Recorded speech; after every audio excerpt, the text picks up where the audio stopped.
In the vast archive of human achievement, buried among dusty chronicles and forgotten inventions, lies a quiet secret, the patterns that show us how we learn, adapt, and evolve. Step inside. These are the vaults of history, where the past unlocks the future. Deep inside the Library of Alexandria, long before the fires came, scholars gathered in columned halls to debate a question that still haunts us today. How does a person master anything? Picture that scene for a moment. The library at midday. Light filtering through high windows, creating columns of illuminated dust. The air smells of papyrus and ink, and the salt breeze drifting in from the Mediterranean. Men in loose robes, Greek, Egyptian, Syrian, Persian, sit in a semicircle. Some lean forward, animated. Others recline, stroking their beards thoughtfully. A scribe sits nearby, stylus in hand, occasionally making notes on a wax tablet. They're debating mastery. Was it inborn talent, written into a person from birth? Destiny shaped by the stars? The favor of particular gods? Athena granting wisdom, Apollo bestowing artistic skill?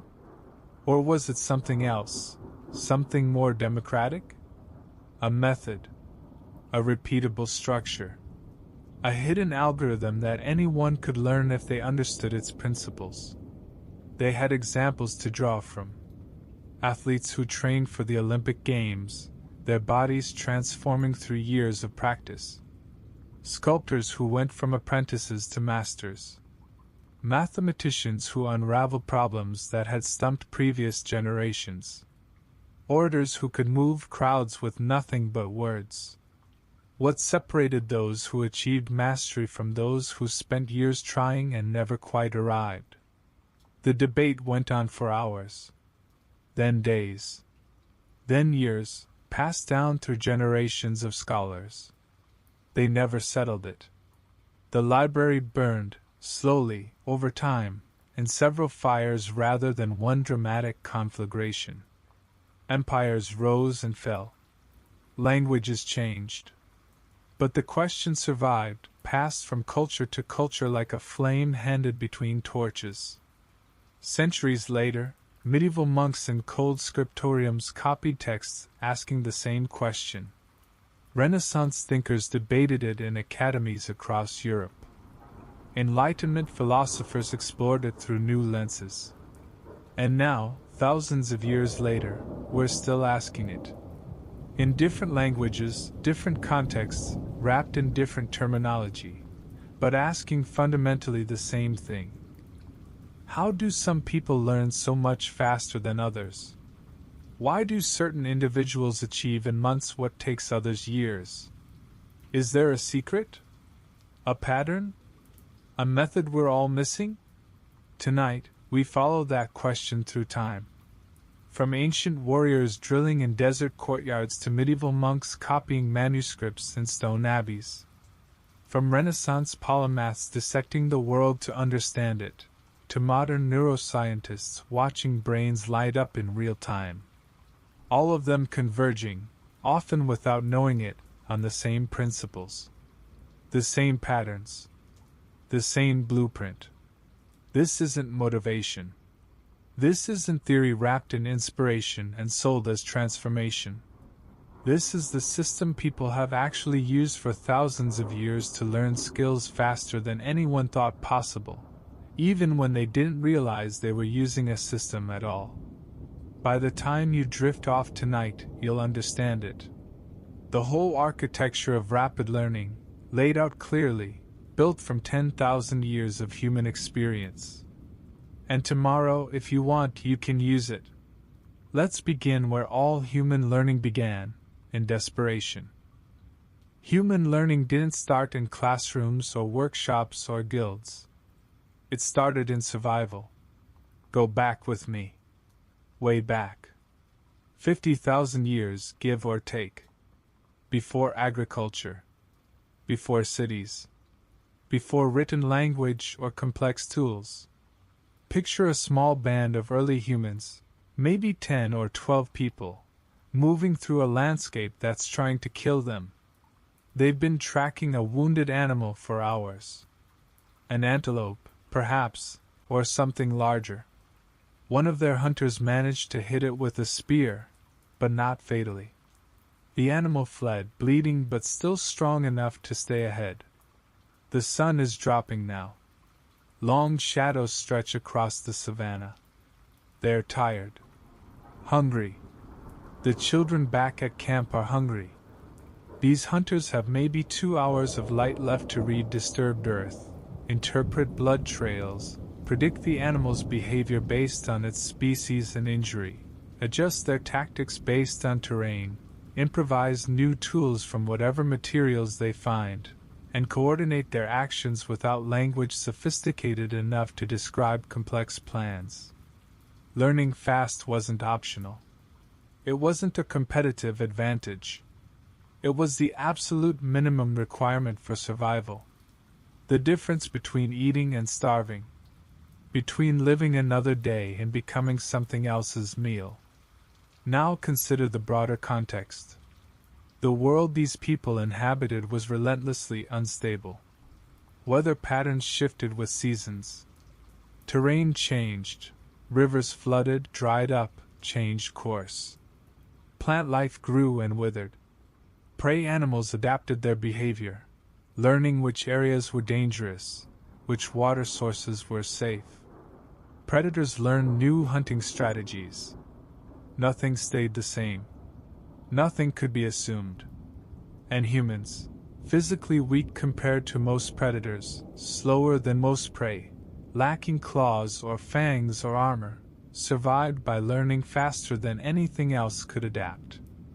That was our advantage. Not strength. Not speed. Adaptability. The capacity to absorb new information, adjust strategies, and try something different when the old method stopped working. This ancient pressure, this relentless need to learn quickly or die, shaped the brain you have right now. Anthropologists and evolutionary psychologists believe rapid learning emerged as our species' primary survival mechanism. We couldn't outrun predators, so we learned to predict their behavior. We couldn't overpower large prey, so we learned to coordinate complex hunts. We couldn't survive harsh winters through physical adaptation, so we learned to make clothing and shelter. Every generation that survived passed on genes slightly better at rapid learning.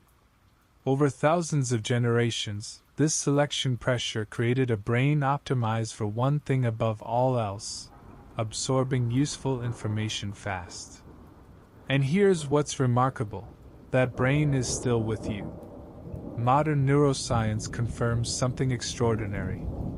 Your brain still contains features optimized for exactly this kind of urgent, survival-focused learning. Information that feels useful gets processed differently than abstract information. Knowledge that seems immediately applicable gets stored in different neural networks than theoretical knowledge. Anything emotionally charged, connected to survival, curiosity, challenge, identity, or risk, gets prioritized. Your brain doesn't treat all information equally. It can't. That would be inefficient. So it prioritizes based on ancient criteria.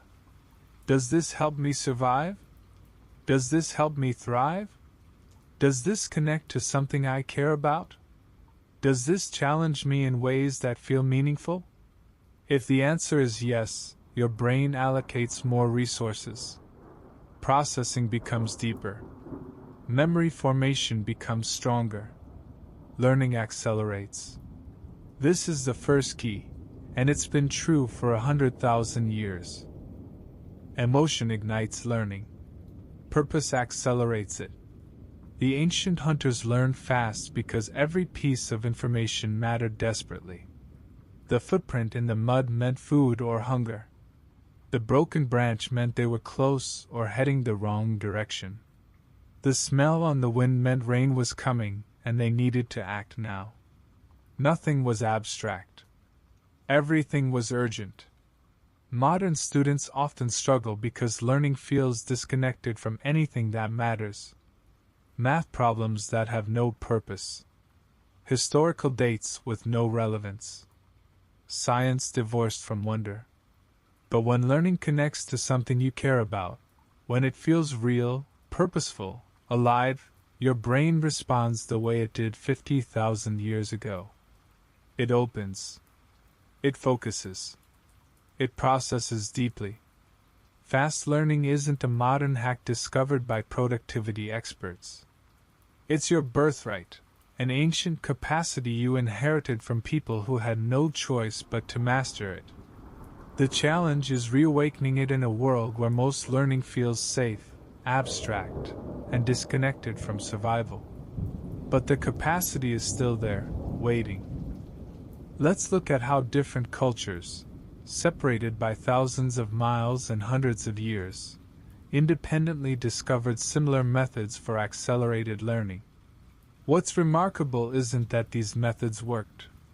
What's remarkable is that they emerged separately, in completely different contexts, and yet converged on nearly identical principles. The Spartan Ego. Most people know the Spartans for brutality. That's the story that survived. The legend of 300 warriors holding off a Persian army, the tales of boys thrown into the wilderness to survive or die. That narrative isn't entirely wrong. Spartan training was harsh by any standard. But beneath the violence was structure. Careful, deliberate, sophisticated structure. The Ego, their education system, wasn't random hardship designed to weed out the weak. It was skill progression broken into stages, each stage building on the previous one, each stage tested immediately and unambiguously. Picture a training ground outside Sparta. Early morning. The air still cool from night. 20 boys, maybe 12 or 13 years old, stand in loose formation. They're learning a specific combat technique. Let's say a shield thrust followed by a short sword strike. The trainer demonstrates once. Slowly, clearly, breaking the movement into components. Then the boys practice. Not abstractly. Not against air. They practice against each other, with blunted weapons, with real stakes. If your shield thrust is weak, you get hit. If your timing is off, your partner's practice sword finds the gap. If your footwork is sloppy, you lose balance and fall. The feedback is immediate. Physical. Undeniable. You learned a technique in the morning. You used it that afternoon against someone trying to defeat you. Your body remembered what worked and what got you hurt. No delay between instruction and consequence. No theory divorced from application. No false sense of competence that couldn't survive contact with reality. The method was harsh, yes. Many would call it cruel. But the underlying principle, immediate testing, instant feedback, real stakes, accelerated learning in ways gentler methods couldn't match. The brain learns powerfully from consequences. Especially physical consequences. Especially when those consequences arrive immediately after the action that caused them. Spartans weren't necessarily smarter or more talented than other Greeks. But their training system compressed years of learning into months. The Shaolin monks travel east now, centuries later, to the Shaolin Temple in China's Hunan province, nestled in the Song Mountains. The monastery sits among forested peaks, often wrapped in morning fog. Stone buildings with curved tile roofs. Pearl bells that echo across valleys. Courtyards where monks train daily. These monks are famous for martial arts. But their training method contained a principle that went deeper than combat. Picture a monk in a practice courtyard. He's been training for years, yet his master still watches him closely. He throws a punch. Then another. then another. But here's what's unusual. He never throws it the same way twice. Same basic technique, yes. Same fundamental structure. But different speeds. Different angles. Different amounts of force. Different stances. Different timing. Different breath patterns. A punch thrown 10,000 times, but never identically. This seems counterintuitive. We're taught that perfect repetition creates mastery. That you should find the correct way and then groove it through identical practice. But the Shaolin understood something modern psychology would later confirm. Repetition without variation creates brittle skills. When you repeat something identically, your brain eventually stops paying full attention. It thinks, I know this already. I can run it on autopilot. This creates what psychologists call automaticity, the ability to perform a skill without conscious thought. Automaticity is useful. You want some skills to become automatic. But if that's all you develop, your skill becomes context-dependent.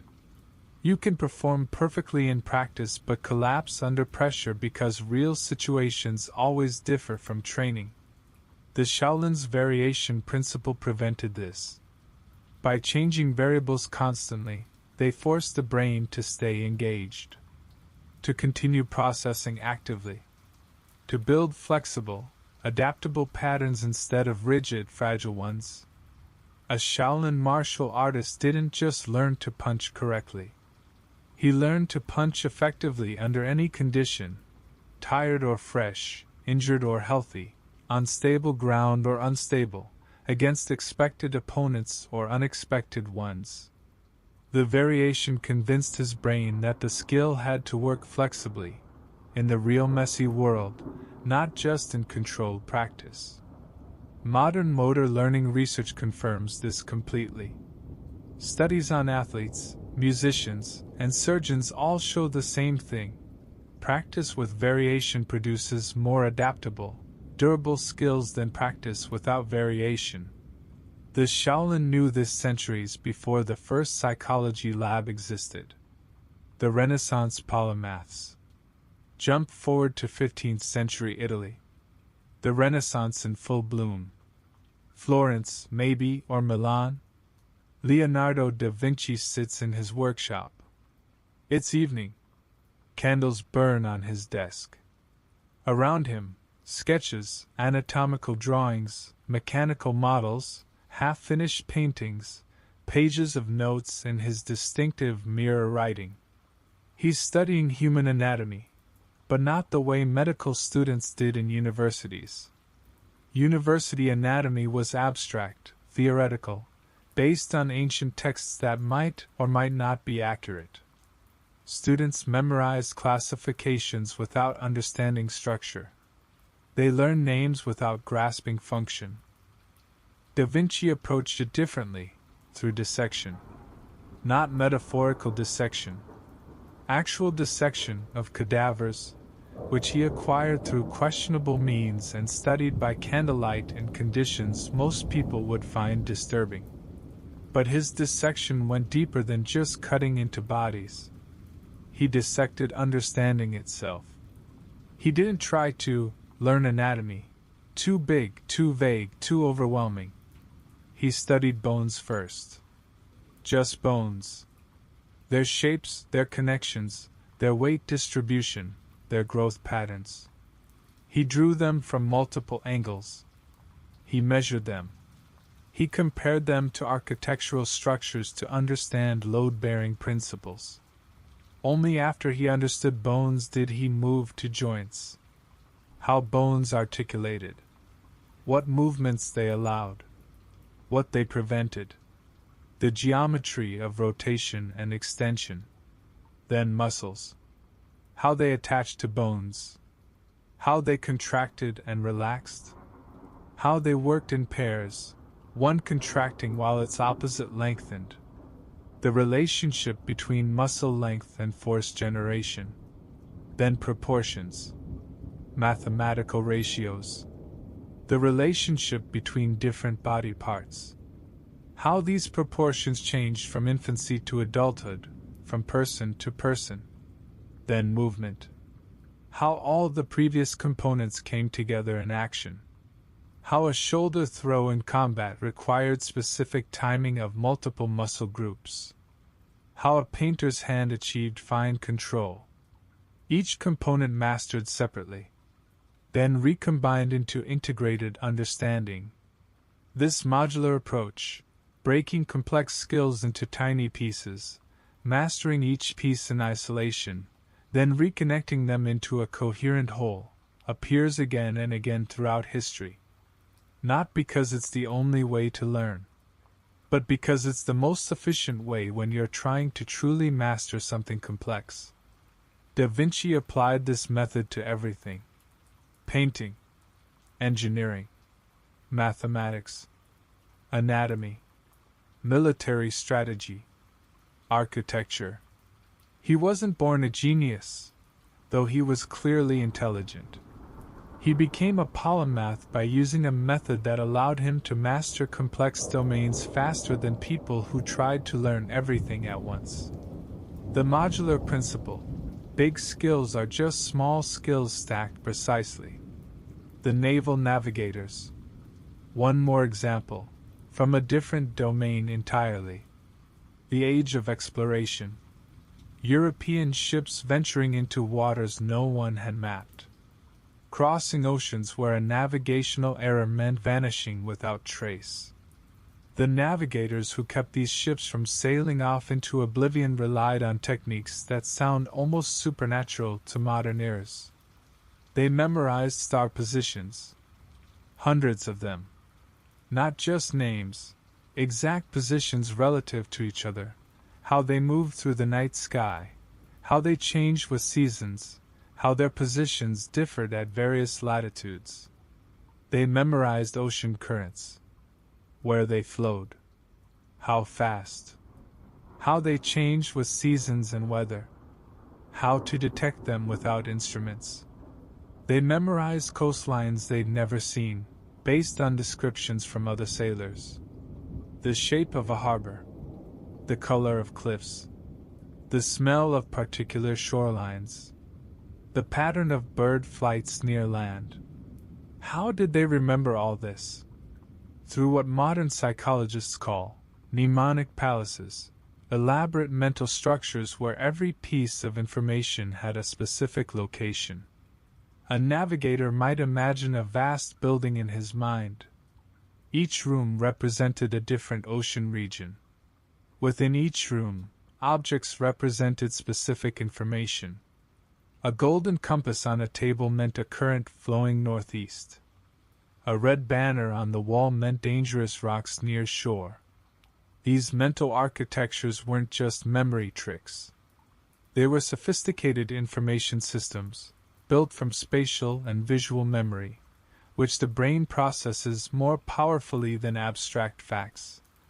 When a navigator needed to recall information, he would mentally walk through his palace, observe the objects, and decode their meaning.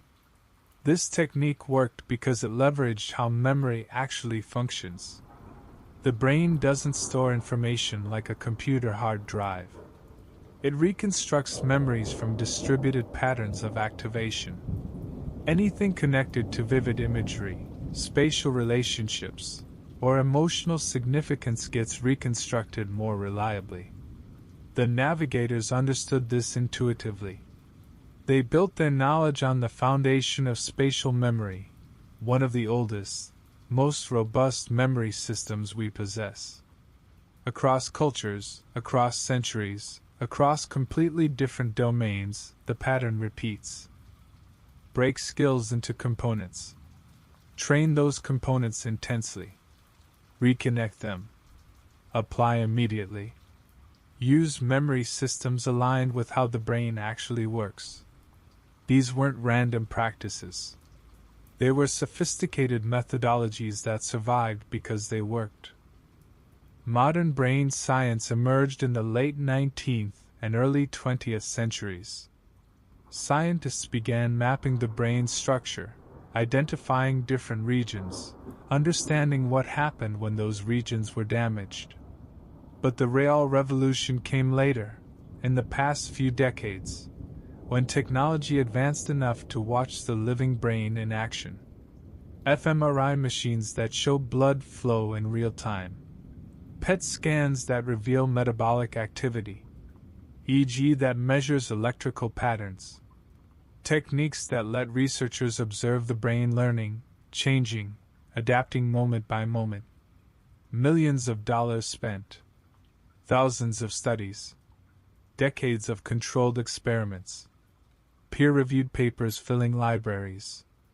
And what did they discover? That the ancient methods were right. Not metaphorically right. Not approximately right. Functionally, mechanically, neurologically right. The techniques that worked for Spartans and monks and Renaissance masters work because they align precisely with how the brain actually changes when it learns.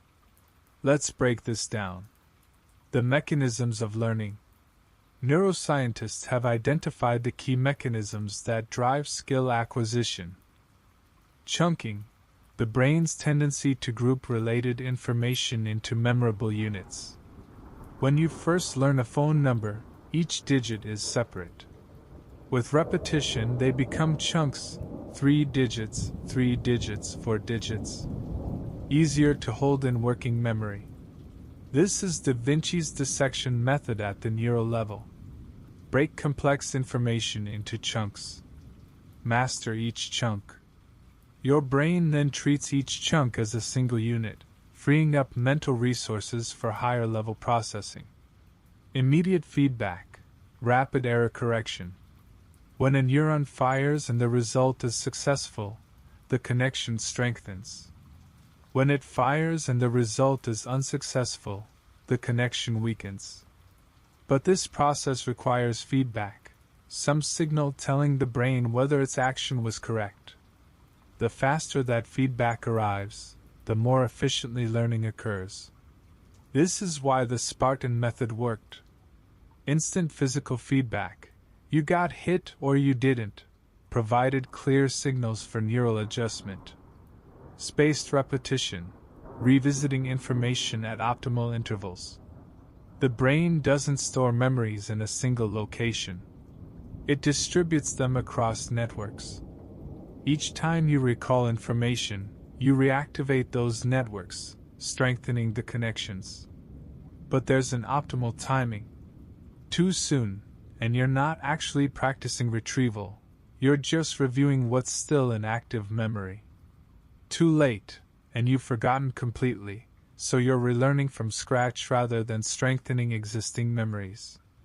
The optimal interval is right before you would forget, when retrieval requires effort but is still possible. This principle appears in how oral cultures transmitted knowledge for generations. Repeated telling, spaced over time, at ceremonies and gatherings, kept crucial information alive for centuries without writing. Active recall, forcing the brain to retrieve information rather than passively reviewing it. Reading a text is passive. You see the information, your brain doesn't have to work hard. Closing the text and trying to remember what you read is active. Your brain has to search, reconstruct, retrieve. This process strengthens memory far more than passive review. Tests aren't just measuring learning. They're producing learning. Context switching, practicing skills in varied situations.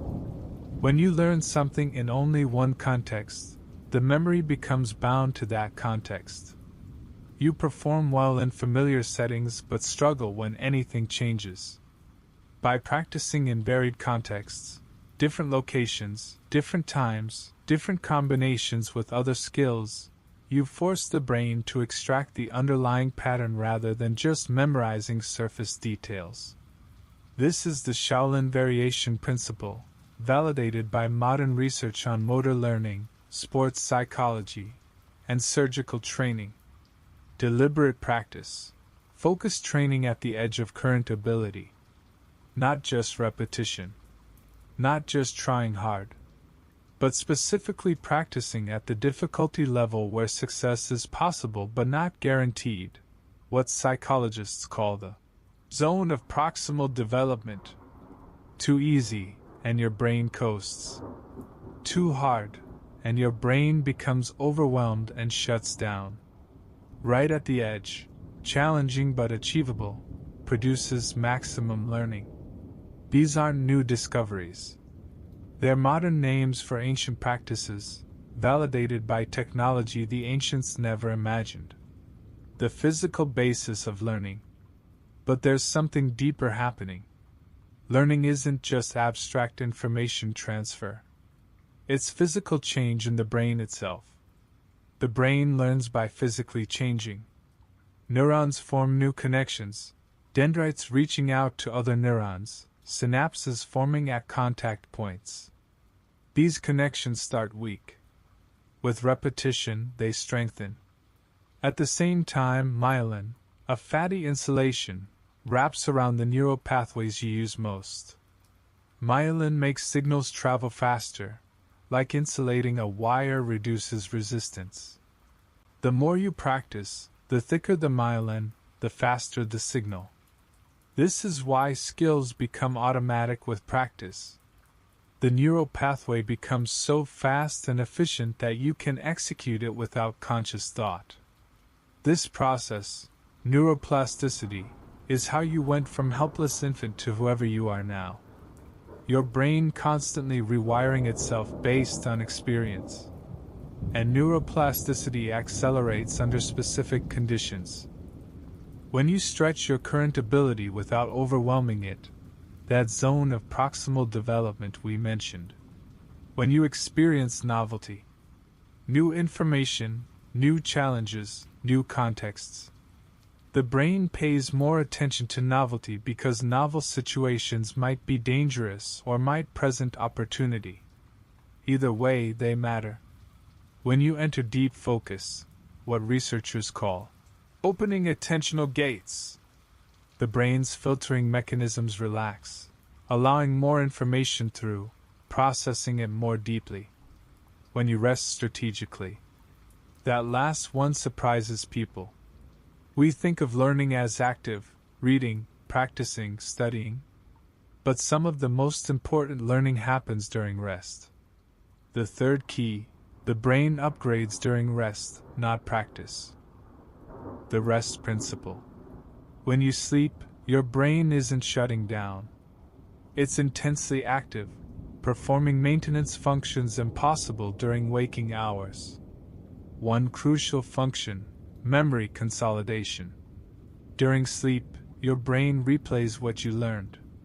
Neural patterns that fired during practice fire again, in sequence, but faster. With each replay, connections strengthen. Weak connections that don't contribute to successful performance get pruned away. The brain is essentially practicing while you sleep, optimizing the skills you trained during the day. Studies show this clearly. People who learn a motor skill and then sleep show more improvement than people who practice the same amount but don't sleep. The improvement happens during sleep, not during practice. The same process occurs during wakeful rest, those periods when you stop focused activity and let your mind wander. Background processing continues. Connections form. Understanding deepens. This is why problems sometimes solve themselves overnight. Why creative insights arrive in the shower. Why stepping away from work often leads to breakthroughs. The brain needs space to integrate, consolidate, and reorganize. The ancient masters knew this. They trained hard, then rested deliberately. They understood that rest wasn't weakness or laziness. It was part of the training itself. Spartan warriors had rest days. Shaolin monks alternated intense practice with meditation and sleep. Renaissance thinkers built leisure into their schedules, not despite their productivity but as essential to it. Modern science just explained why it worked. Sleep, rest, breaks, and strategic spacing aren't optional extras. They're part of the learning process itself, as essential as practice. Let's get practical now. Here's the actual system, distilled from thousands of years of human experience and confirmed by modern research. 5 pillars, 5 principles, 5 practices you can use to learn anything faster. We'll go deep on each one, not just what to do, but why it works, how to implement it, and what it looks like in practice across different domains. Pillar 1, Dissection, the way of Da Vinci. Pillar 1, Dissection, the way of Da Vinci. Any complex skill is really just several smaller skills performing together in coordination. Think about guitar playing for a moment. It seems like one skill, playing guitar. But look closer. It's finger positioning. Knowing where each finger goes for each chord, training muscle memory until your fingers find the right positions without conscious thought. It's rhythm. Keeping time, feeling the beat, maintaining tempo even while doing other things. It's chord transitions. Moving smoothly from one chord shape to another without hesitation or buzzing strings. It's strumming patterns. Controlling which strings you hit, in what sequence, with what force. It's musical memory.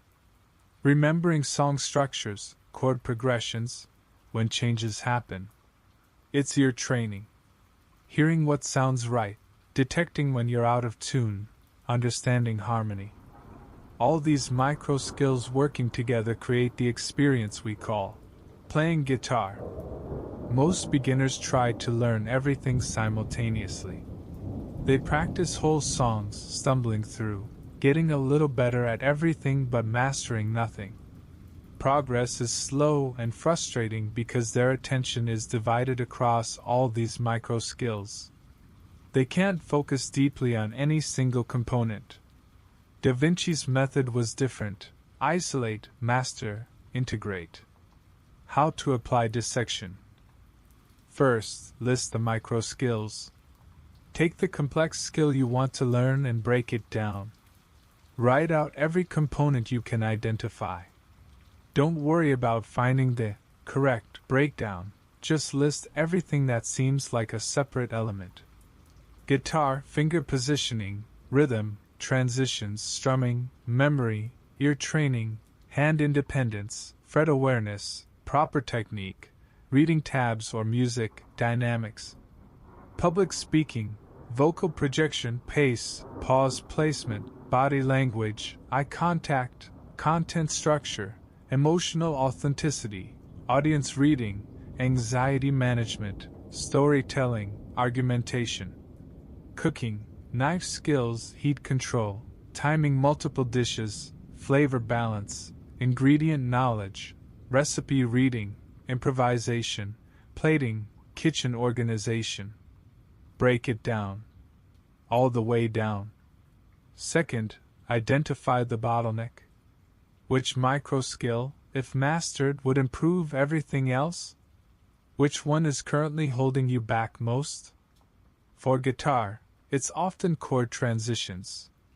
You might know all the chords, but if transitions are slow, every song sounds halting and broken. For public speaking, it's often anxiety management. If you're terrified, all your other skills collapse under the stress. For cooking, it's often heat control. You might have good knife skills and flavor intuition, but if you can't control heat, you'll burn or undercook everything. Find the bottleneck. The one thing that's limiting all the others. Third, train only that micro skill until it becomes automatic. Not until you're pretty good. Until it's automatic. Until you can do it without thinking. For guitar chord transitions, set a timer for 20 minutes. Practice only transitions between two specific chords. C to G. Back and forth. Hundreds of times.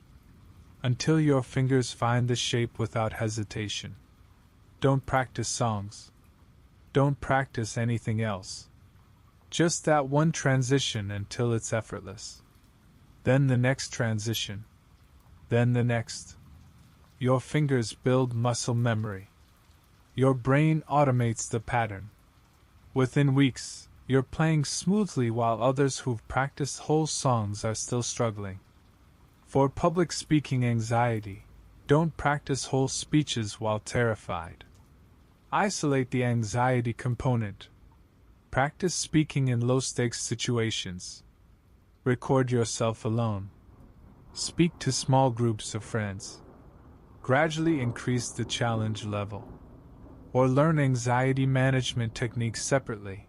Breathing exercises, cognitive reframing, visualization.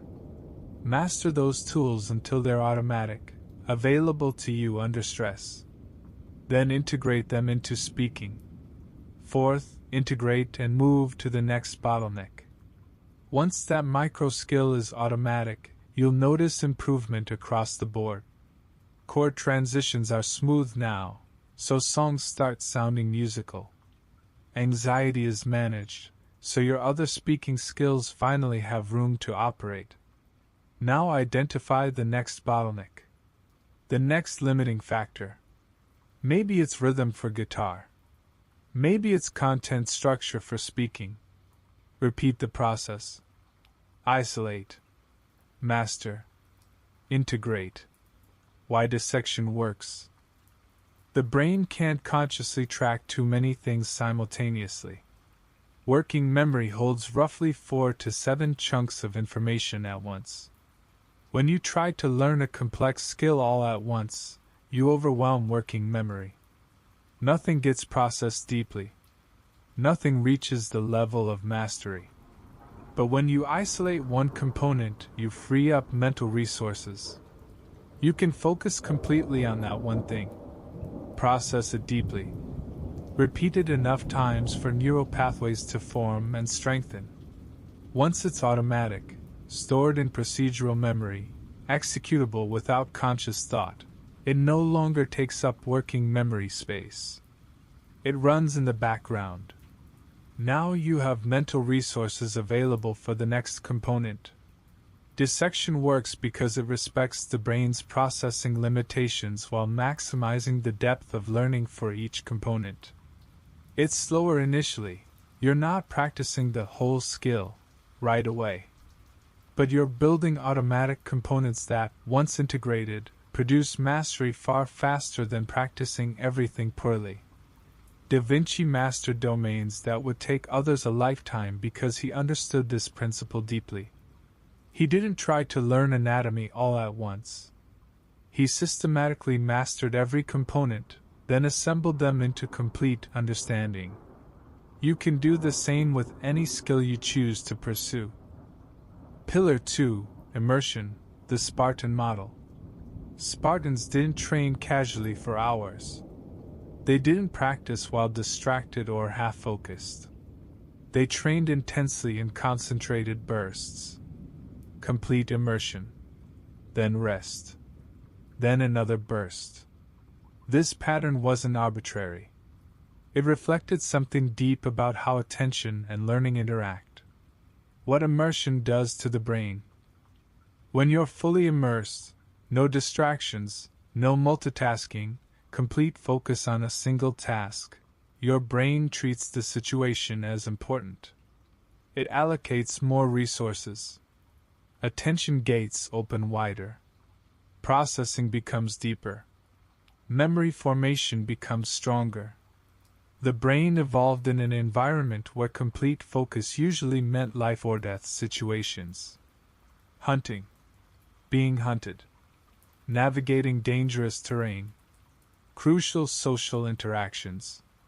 So when you achieve complete focus, your brain responds as if something important is happening.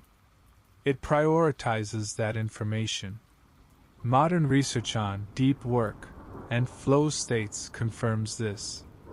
Studies show that 20 to 40 minutes of complete focus produces more learning than hours of distracted practice. Not twice as much learning. Often 5 or 10 times as much. Because distracted practice isn't just less effective, it actively builds bad habits. Your brain encodes whatever you're actually doing, including the distraction patterns. How to practice immersion. First, practice in focused sessions. Set a specific duration, 20 to 40 minutes. No longer. You can't maintain peak focus indefinitely, so don't try. During that time, one skill, one task, complete attention. For physical skills, clear space. Remove distractions. Set a timer. Practice with complete focus until the timer ends. For cognitive skills, close all unnecessary tabs. Phone in another room. Door closed if possible. Timer set. Complete attention on the material. The timer is crucial. It creates boundaries. Knowing the session will end makes it easier to maintain intensity. You're not committing to hours of focus, just this one contained burst. Second, remove every distraction. This requires preparation. You can't achieve immersion if your environment is fighting you. Phone not just on silent, in another room. Its mere presence, even face down, reduces cognitive capacity. Studies show this consistently. The brain dedicates resources to not checking it. Music is complex. Instrumental music can help some people focus. Music with lyrics splits attention. Part of your brain processes language even when you think you're ignoring it. Internet access. If you don't need it, disconnect. If you do need it, use website blockers to limit access only to what's necessary. People. If you live with others, communicate. I need 40 minutes of uninterrupted time. Close the door. Visual distractions. Clean your workspace. A cluttered environment creates a cluttered mind. Your brain keeps processing everything it sees. The goal is to make focused attention easy, automatic, the path of least resistance. Third, single task ruthlessly. No checking email between problems. No glancing at messages between practice sets. No quick searches for unrelated information. Every time you switch tasks, even briefly, you incur a switching cost. Your brain needs time to disengage from the previous task and fully engage with the new one. These costs accumulate. A dozen small interruptions might cost you 30 to 40% of your productive capacity. Single tasking means this one thing, completely, until the timer ends. If other tasks or ideas occur to you during the session, write them on a piece of paper and return to your focus. Don't engage with them. Fourth, take real breaks between sessions. After 40 minutes of complete focus, take 10 to 15 minutes of genuine rest. Not check social media. Rest. Not browse the internet. Rest. Walk around. Look at distant objects. Gives your eyes a break from close focus. Stretch. Get water. Look out a window. Let your mind wander. This rest period isn't wasted time. Your brain is processing what you just learned. Background consolidation happening. Then, if you want to continue, start another immersion session. Most people can manage 3 to 4 high-quality immersion sessions per day before cognitive fatigue sets in. That's 2 to 2.5 hours of actual deep practice, which produces more learning than 6 to 8 hours of distracted practice. Why immersion works. Attention is the gateway to learning. If attention is divided, learning is shallow. If attention is complete, learning can be deep. The brain has limited attentional resources. When you focus completely on one task, all those resources converge on that single point. Think of attention like a flashlight beam. You can spread it wide, illuminating a large area dimly. Or you can focus it narrow, illuminating a small area brightly. Shallow learning happens with the wide beam. Deep learning requires the focused beam. Immersion is how you focus the beam. And deep learning, the kind that produces mastery, requires it. The Spartans understood this intuitively. Their training wasn't just about physical conditioning. It was about teaching young warriors to focus completely under pressure, to achieve immersion even when distracted by fear or pain. That capacity, to immerse fully in the present task, was what made them formidable, not just their physical skills. You can develop the same capacity. It takes practice, but it's learnable. Start with one immersion session per day. Build the habit. Then add more as your capacity increases. Pillar 3. Feedback, the samurai mirror. Samurai trained with partners who reflected their mistakes instantly. A sloppy cut got countered immediately. Poor footwork got exploited. Hesitation got punished. The feedback loop was measured in seconds, sometimes fractions of seconds. This mattered profoundly, for a reason that's become clear through modern research on error correction. Why feedback timing matters. The brain learns best when it discovers errors quickly, ideally, immediately after the action that caused them. Here's why. When you perform an action, your brain creates a temporary neural pattern. That pattern is still active, still malleable, for a short window, maybe seconds to minutes. If feedback arrives during that window, your brain can directly compare what it intended to do with what actually happened. The correction happens at the neural level, efficiently. If feedback arrives later, hours or days later, the neural pattern has faded. You have to reconstruct what you did, which is imperfect. The learning is weaker, less precise. And if feedback never arrives, your brain simply reinforces whatever you did.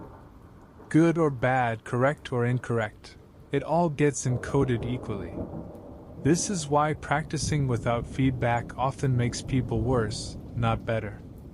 They're reinforcing errors with the same intensity they'd reinforce correct techniques. The types of feedback. Immediate physical feedback, what the Spartans and samurai used. The environment or opponent immediately shows you whether your action worked. This is the most powerful form of feedback because it's undeniable and instant. Modern equivalents, sports with direct competition. Cooking where you immediately taste the result. Programming where code either runs or produces an error. Any domain where results are immediate and clear. Expert observation. Someone skilled watches you practice and provides correction. A coach. A teacher. A mentor. Someone who knows what correct performance looks like and can spot your specific errors. This works because experts see things you can't. They've already traveled the path you're on. They recognize patterns you don't know exist yet. Self-recording and comparison. Video yourself, then compare it to skilled practitioners. This has become remarkably powerful with modern technology. You can record yourself performing a skill, then immediately watch the recording side by side with an expert performing the same skill. The gaps become obvious. Your posture, timing, execution. You can see exactly where you deviate from effective technique. Measurement and metrics. Objective data about your performance. Time. Distance. Accuracy. Error rate. Whatever can be quantified. Metrics remove subjectivity. You either hit the target or you didn't. You either completed the task in the target time or you didn't. Numbers don't care about your feelings. They reflect reality, which makes them valuable. How to build feedback into practice. First, seek correction early. Don't wait until you've practiced for weeks or months. Get feedback in the first few sessions. Bad habits form quickly. The longer you practice incorrectly, the harder those patterns are to fix. Find someone skilled, even if you have to pay them, and have them watch you practice. Get their corrections. Implement them immediately. 1 hour with a good teacher early in your learning can save you 100 hours of practicing incorrectly. Second, record yourself regularly. Video for physical skills. Audio for verbal skills. Screen recording for digital skills. Do this weekly at minimum. Daily if possible. Watch the recordings. Not emotionally, analytically. What specifically differs from skilled performance? What specific adjustments would improve it? Make a list. Focus on one adjustment per practice session. Third, compare directly to skilled practitioners. Find high-quality demonstrations of the skill you're learning. Professional performances. Expert tutorials. The best examples you can find. Watch them repeatedly. Study them carefully. What are they doing that you're not? What are you doing that they're not? This comparison creates a feedback loop in your mind. You develop an internal model of what correct performance looks like. Then you can compare your own performance to that model. Fourth, measure objectively. Whatever can be measured, measure it. Learning a language? Track vocabulary size, conversation duration, comprehension percentage. Learning an instrument? Record yourself playing scales at different tempos. Track maximum tempo with clean execution. Learning a sport? Measure accuracy, speed, consistency. Numbers show progress that feels invisible. They also reveal plateaus, which tell you it's time to change something about your practice. Why feedback works. Without feedback, practice is blind. You might be improving, or you might be reinforcing errors. You don't know. With feedback, practice becomes directed. You know what works and what doesn't. You can make intentional adjustments. The brain learns through prediction errors.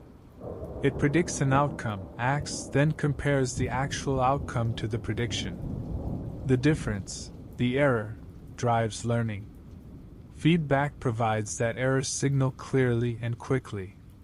The samurai trained with partners because a partner provides instant, undeniable feedback. Your technique either worked or you got hit. Simple. Clear. Powerful. You need the same clarity in your practice. Find ways to get feedback quickly, regularly, and honestly. It's uncomfortable. Seeing your mistakes clearly never feels good. But discomfort is the price of rapid progress. The samurai chose partners who wouldn't spare their feelings. They wanted truth, not encouragement. You need the same ruthlessness with yourself. Pillar 4. Repetition with variation, the Shaolin technique. Remember the Shaolin principle. Never repeat identically. Same technique. Same fundamental structure. But different speeds, angles, forces, stances, timing. A punch thrown 10,000 times, never the same way twice.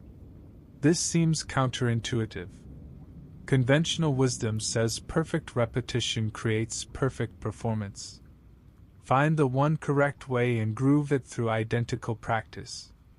But modern motor learning research tells a different story, one that validates what the Shaolin discovered centuries ago.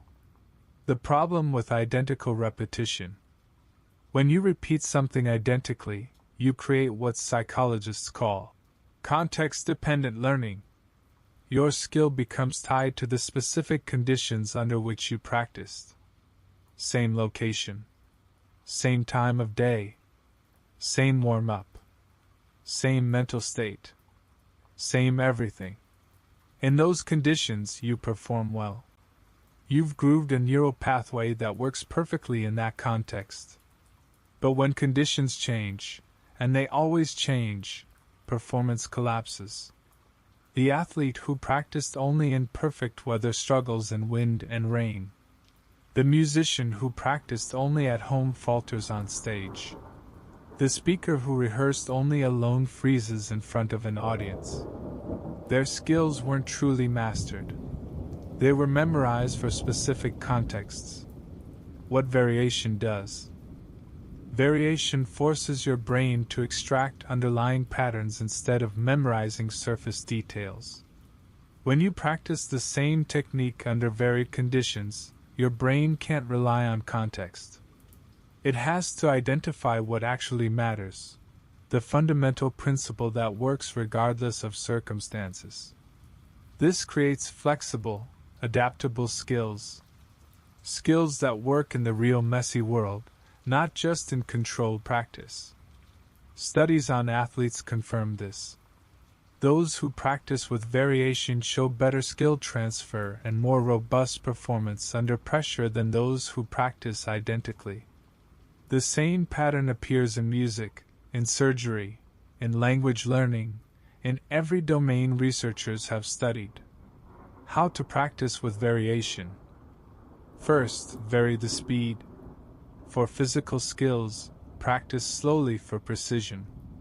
Your brain needs to map the movement accurately before it can execute quickly.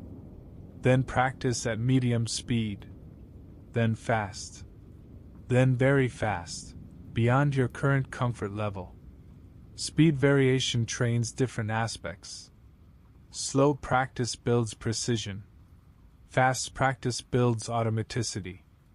Very fast practice reveals your actual limits. For cognitive skills, sometimes work through problems slowly and methodically. Other times, set a timer and work quickly, accepting some errors in exchange for fluency. Second, vary the context. Practice in different locations. Different rooms. Outdoors and indoors. Different times of day. This prevents your skill from becoming location dependent. Musicians who practice only in their bedroom often struggle in performance venues. Athletes who train only in one gym struggle in competition. If you can, practice in the actual environment where you'll perform. But also practice in different environments to build robustness. Third, vary the difficulty. Make it easier sometimes, harder other times. For learning an instrument, practice easy pieces occasionally to build confidence and fluency. But also attempt pieces slightly beyond your level to identify weaknesses. For learning a sport, drill basic movements to maintain fundamentals. But also practice against stronger opponents or under handicaps. Easier practice consolidates what you know. Harder practice reveals what you need to learn next. Fourth, vary the combinations. Practice the skill paired with different related skills. If you're learning guitar, practice chord transitions alone sometimes. Other times, practice them while singing, or while keeping rhythm with your foot, or while reading sheet music. Each combination forces your brain to coordinate differently, building more comprehensive mastery. Why variation works. The brain learns by forming neural patterns. But patterns can be narrow or broad. Narrow patterns work only under specific conditions, brittle skills that break under pressure. Broad patterns work across many conditions, flexible skills that adapt to circumstances. Variation builds broad patterns. It teaches your brain that the skill must work under many conditions, so it creates neural architectures that support that flexibility. The Shaolin understood this deeply. Their martial arts weren't just for exhibition, they were for actual combat, where conditions were always unpredictable. So they trained unpredictably. They varied everything. They built skills that couldn't be disrupted by surprise. you're likely not training for combat. But you're training for real-world application, which is always messier than practice. Build variation into your training from the beginning. Don't wait until you've grooved a narrow pattern. Start with flexibility and build precision within that flexibility. Pillar 5, Application, the Explorer's Rule. Early navigators learned celestial navigation on land, studying charts, calculating angles, memorizing star positions. But the real learning happened at sea, when they applied their knowledge under actual conditions, when mistakes had consequences, when theory met reality. No delay. No extended theoretical phase followed by eventual application months later. Immediate application. This mattered for reasons that modern research has made clear. Why application accelerates learning. First, application reveals gaps that theory can't expose. You think you understand something until you try to use it. Then gaps appear. Details you missed. Nuances you didn't grasp. Practical problems theory never mentioned. Those gaps are valuable. They tell you exactly what to study next. Without application, you might study for months, building knowledge on top of foundational gaps you don't know exist. When you finally apply, everything collapses. With early application, you discover gaps quickly. You can fix them before they become structural problems. Second, the brain prioritizes information used in real contexts. Memory isn't binary, stored or not stored. It's graded. Some memories are strong, easily retrieved, durable. Others are weak, hard to retrieve, quickly fade. What determines strength? Usage. Information that proves useful in real contexts gets marked as important. The brain strengthens those memories, makes them more accessible, protects them from decay. Information that remains theoretical, never used, never tested, stays weak. The brain doesn't know whether it's important, so it doesn't prioritize maintaining it. This is why people forget most of what they learn in school. They learn it, pass tests, but never use it. Without real-world application, the memories fade. Third, application creates emotional investment. When you use a skill for real purposes, not just practice, it becomes part of your identity.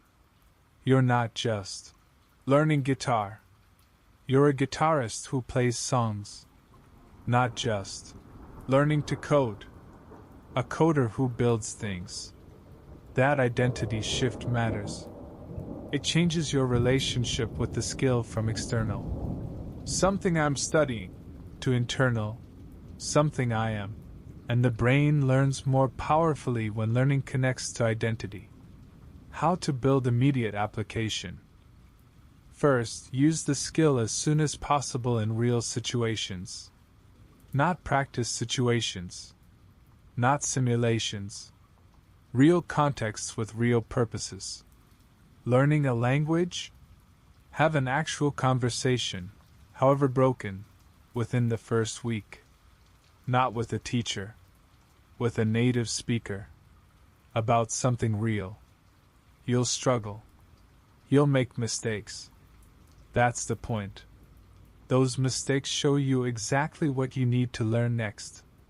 And the experience of actual communication, however limited, proves to your brain that this skill is useful. Learning to code? Build something functional immediately. Not a tutorial project. Something you actually want to use. A simple website. A basic app. A tool that solves a problem you have. It will be messy. You'll have to look things up constantly. But you're building something real, which teaches you differently than following tutorials. Learning to cook? Make an actual meal for actual people. Not practice runs. An actual dinner. It might not be perfect. That's fine. You're learning what matters in real cooking versus what matters in recipe reading. Learning an instrument? Play a complete song, however poorly, early. Not scales. Not exercises. A song you can perform for yourself or others. You'll hear what needs improvement. And you'll have the satisfaction of making actual music, not just practicing components. Second, prefer messy real-world use over perfect practice. Perfect practice has its place. We discussed it in the other pillars. But don't let the pursuit of perfection delay application. You don't need to be good to start using a skill. You need to start using a skill to get good. Early application is messy by definition. Accept that. Embrace it even. The mess teaches you things no amount of perfect practice can.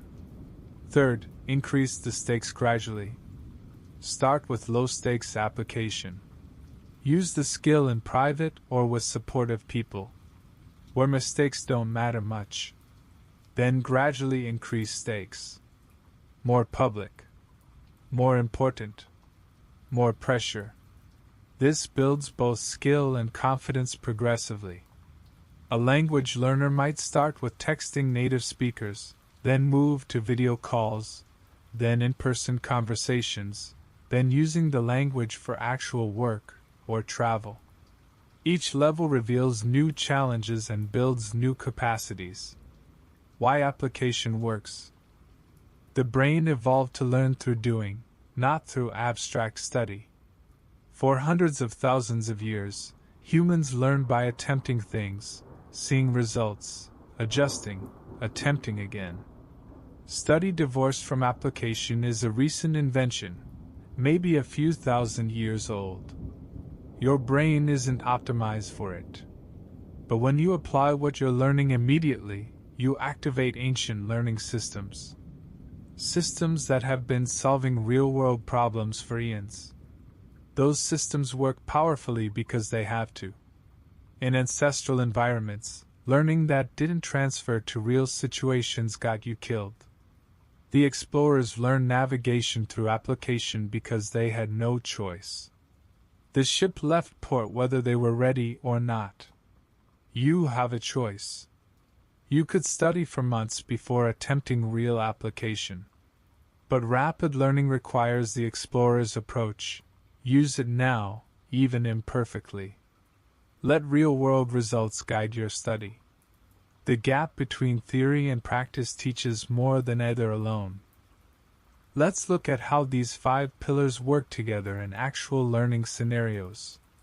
Real people, real skills, real results. Case Study 1. Learning a language in 90 days. Maria wanted to learn Spanish. Not classroom Spanish, functional Spanish she could use to communicate. Traditional approach would be months of grammar study, vocabulary memorization, textbook exercises. Maybe conversation practice after a year. She used the blueprint instead. Dissection. She broke language into components, pronunciation, basic grammar structures, high-frequency vocabulary, listening comprehension, speaking confidence. Her bottleneck, speaking confidence. She knew more Spanish than she could use because fear blocked her from actually speaking. Immersion. She set up 30-minute daily practice sessions. Complete focus. No multitasking. During that time, only Spanish, no English allowed, even in her thoughts. Feedback. She hired a tutor for twice-weekly conversation sessions.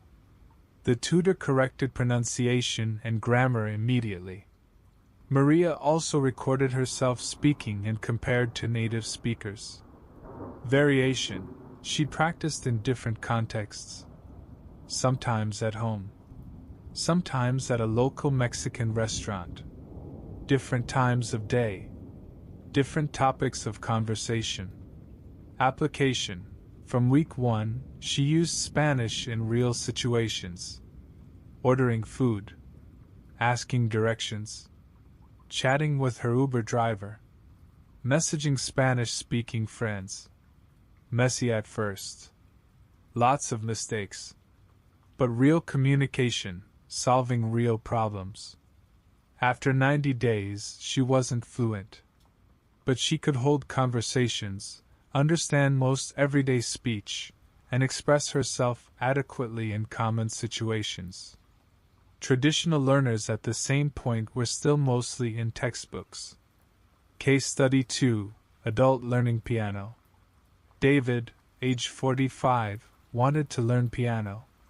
He'd tried as a child and quit. Thought he wasn't musical. He applied the blueprint methodically.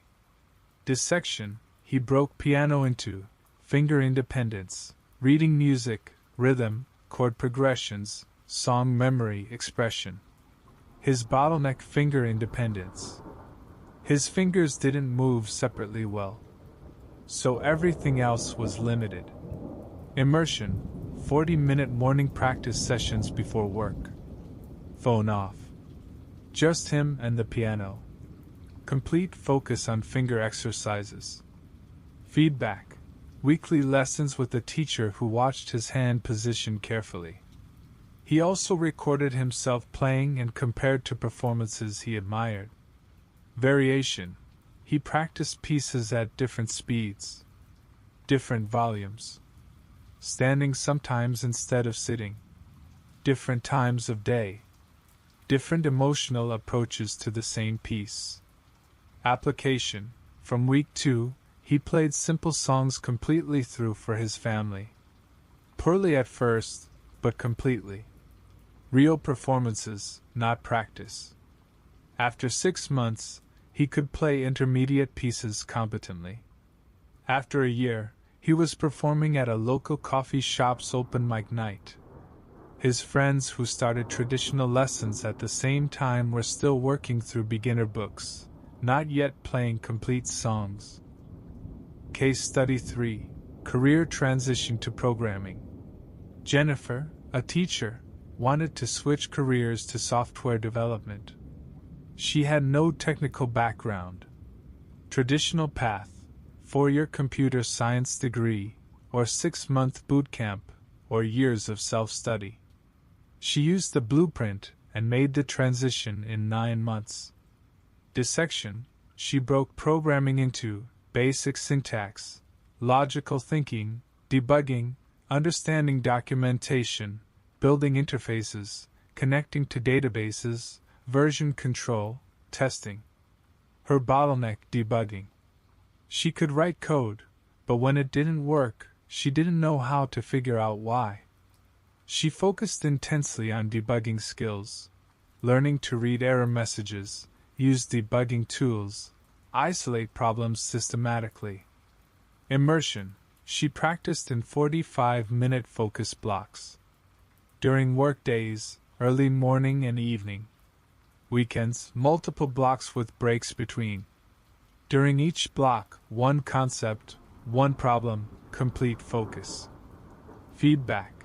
She joined a coding community where experienced developers reviewed her code. She also contributed to open source projects where maintainers provided detailed feedback. Variation. She built different types of projects. Web apps, command line tools, data analysis scripts. Each required different approaches, forcing her to build flexible skills. Application. From week 1, she built real things. First, a personal website. Then a tool to help with her teaching job. Then a small freelance project for a friend. Each project revealed gaps in her knowledge. Each gap guided her next study session. After 9 months, she had a portfolio of real projects and accepted a junior developer position. Case Study 4, Public Speaking Mastery. Tom needed to give presentations for work but struggled with severe anxiety. He avoided speaking whenever possible. Using the blueprint, he transformed in 6 months. Dissection, he broke public speaking into anxiety management, content structure, vocal control, body language, audience engagement, Q&A handling, storytelling. His bottleneck: anxiety. Everything else failed because panic overwhelmed him. He focused on anxiety management as a separate skill: breathing techniques, cognitive reframing, exposure therapy, visualization. Immersion. He practiced in focused sessions, sometimes practicing physical techniques, breathing, posture, sometimes mental techniques, visualization, reframing. Complete focus during each session. Feedback. He recorded every practice session and presentation, watched them analytically. Also joined Toastmasters, where experienced speakers provided specific feedback. Variation. He practiced in different settings: alone, small groups, large groups, impromptu speaking, prepared speeches, different topics, different audiences. Application. He forced early application. Started with low stakes, presenting to his team in weekly meetings, then company-wide presentations, then speaking at a local meetup, then a conference talk. Each level terrified him initially. Each level became manageable with experience. After 6 months, he was voluntarily seeking speaking opportunities. The skill that once paralyzed him became a career advantage. What these cases reveal: these aren't exceptional people with unusual talent.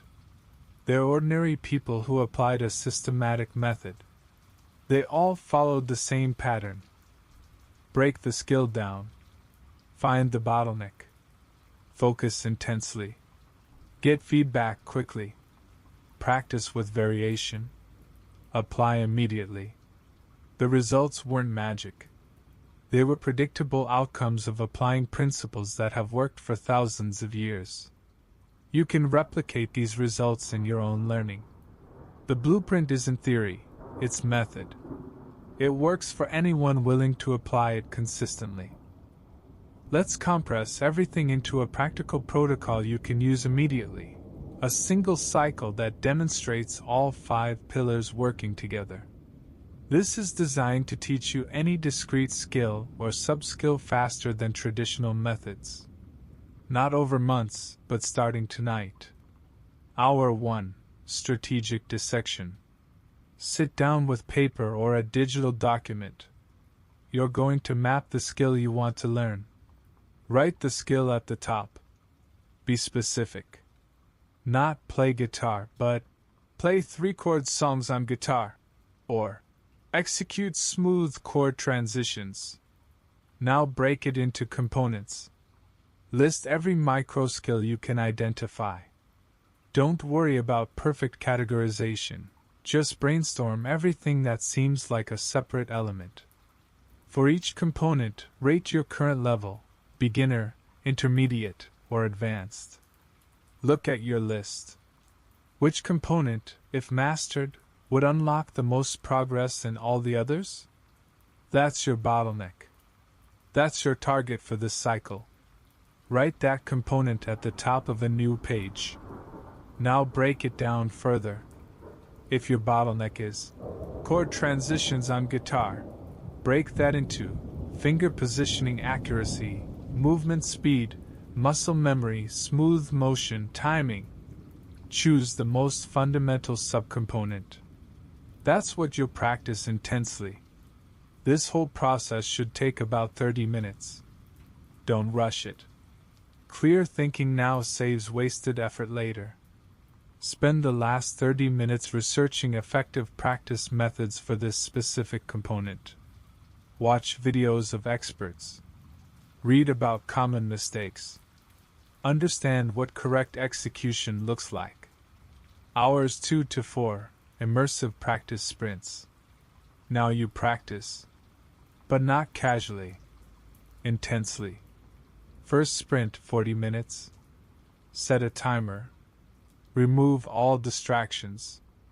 Phone in another room. Close all unnecessary programs. Practice only that one micro skill you identified. Nothing else.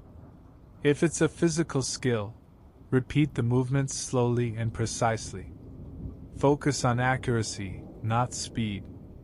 Feel how your body moves. Notice everything.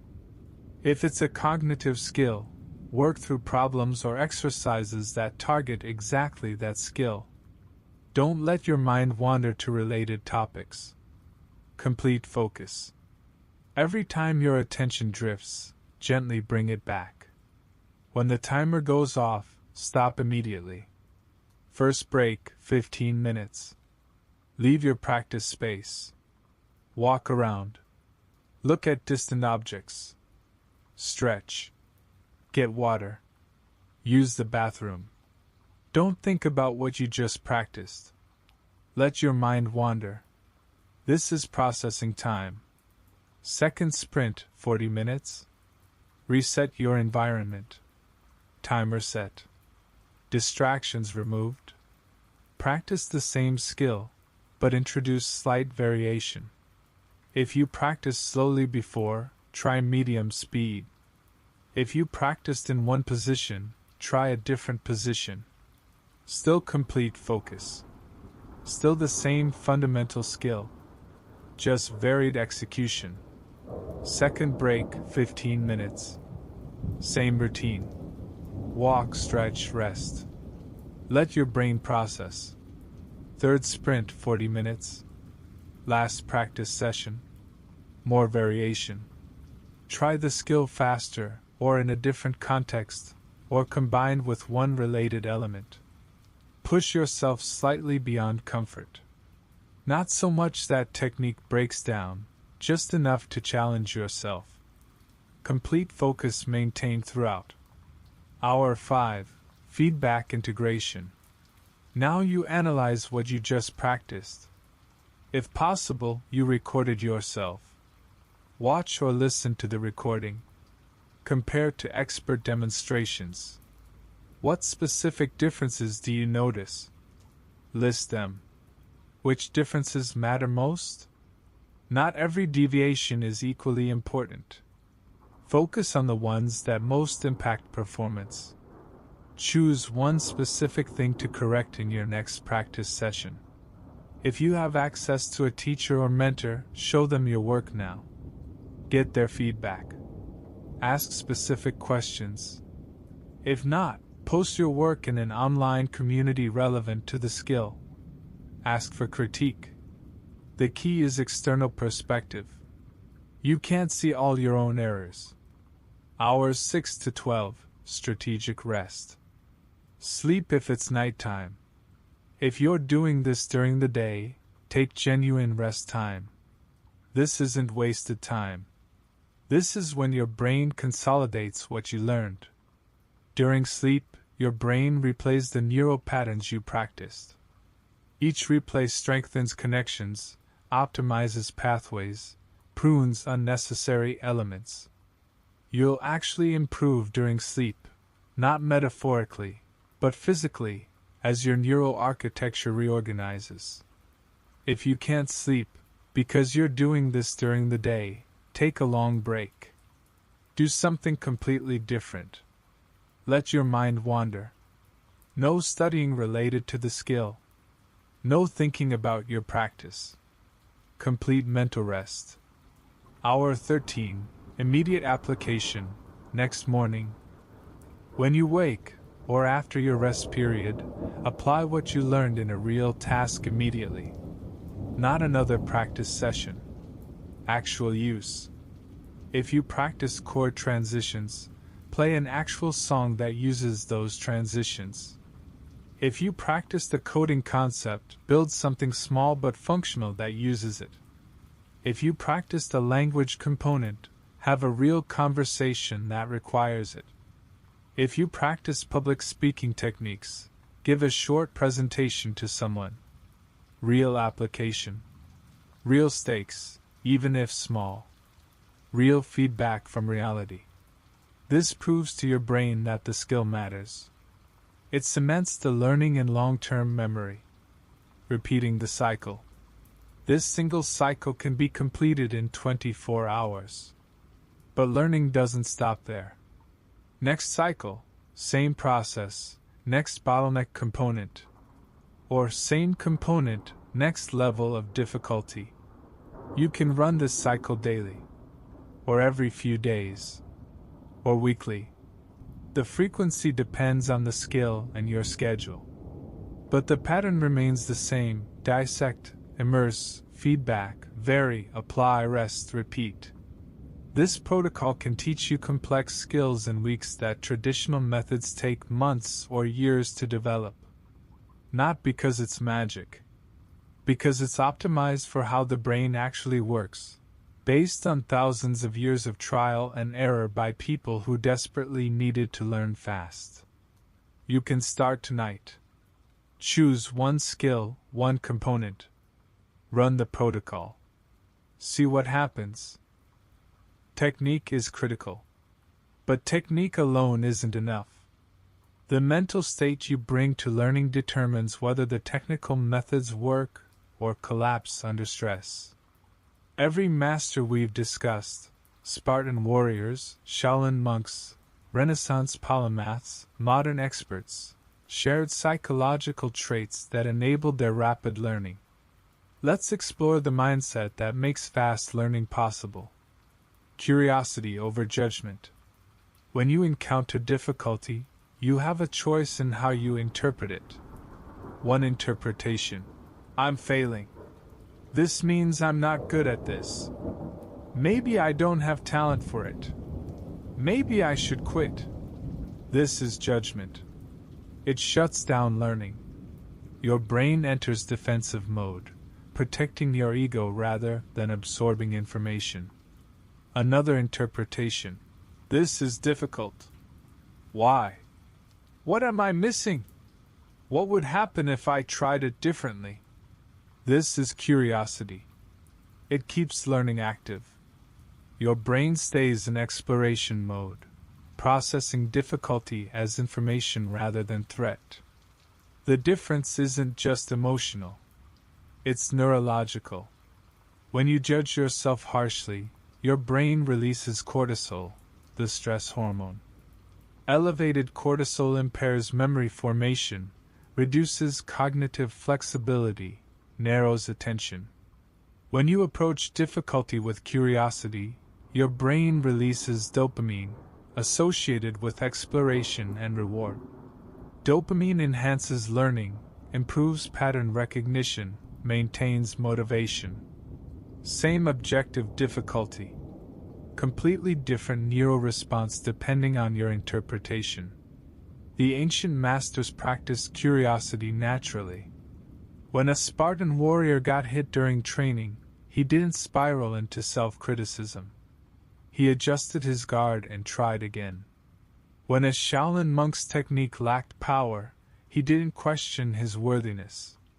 He examined his stance, his breath, his timing. When Da Vinci's anatomical sketch looked wrong, he didn't abandon the project. He dissected another cadaver, looked more carefully, tried again. They treated mistakes as information, not failure. You can develop the same mindset. It requires practice, but it's learnable. When you catch yourself in judgment, I'm terrible at this. Pause. Rephrase as curiosity. What specifically is difficult about this? What piece am I missing? The shift from judgment to curiosity is often all that's needed to restart stalled learning. Growth belief. Modern psychology calls this growth mindset, the belief that abilities develop through effort rather than being fixed traits you either have or don't have. But this isn't a modern discovery. It's what every master across history believed implicitly. They knew that people who seem naturally talented simply practice different, more effectively, more intensely, earlier in life. What looks like innate ability is usually the result of superior method applied consistently. This belief matters because it determines how you respond to difficulty. If you believe talent is fixed, difficulty means you've hit your limit.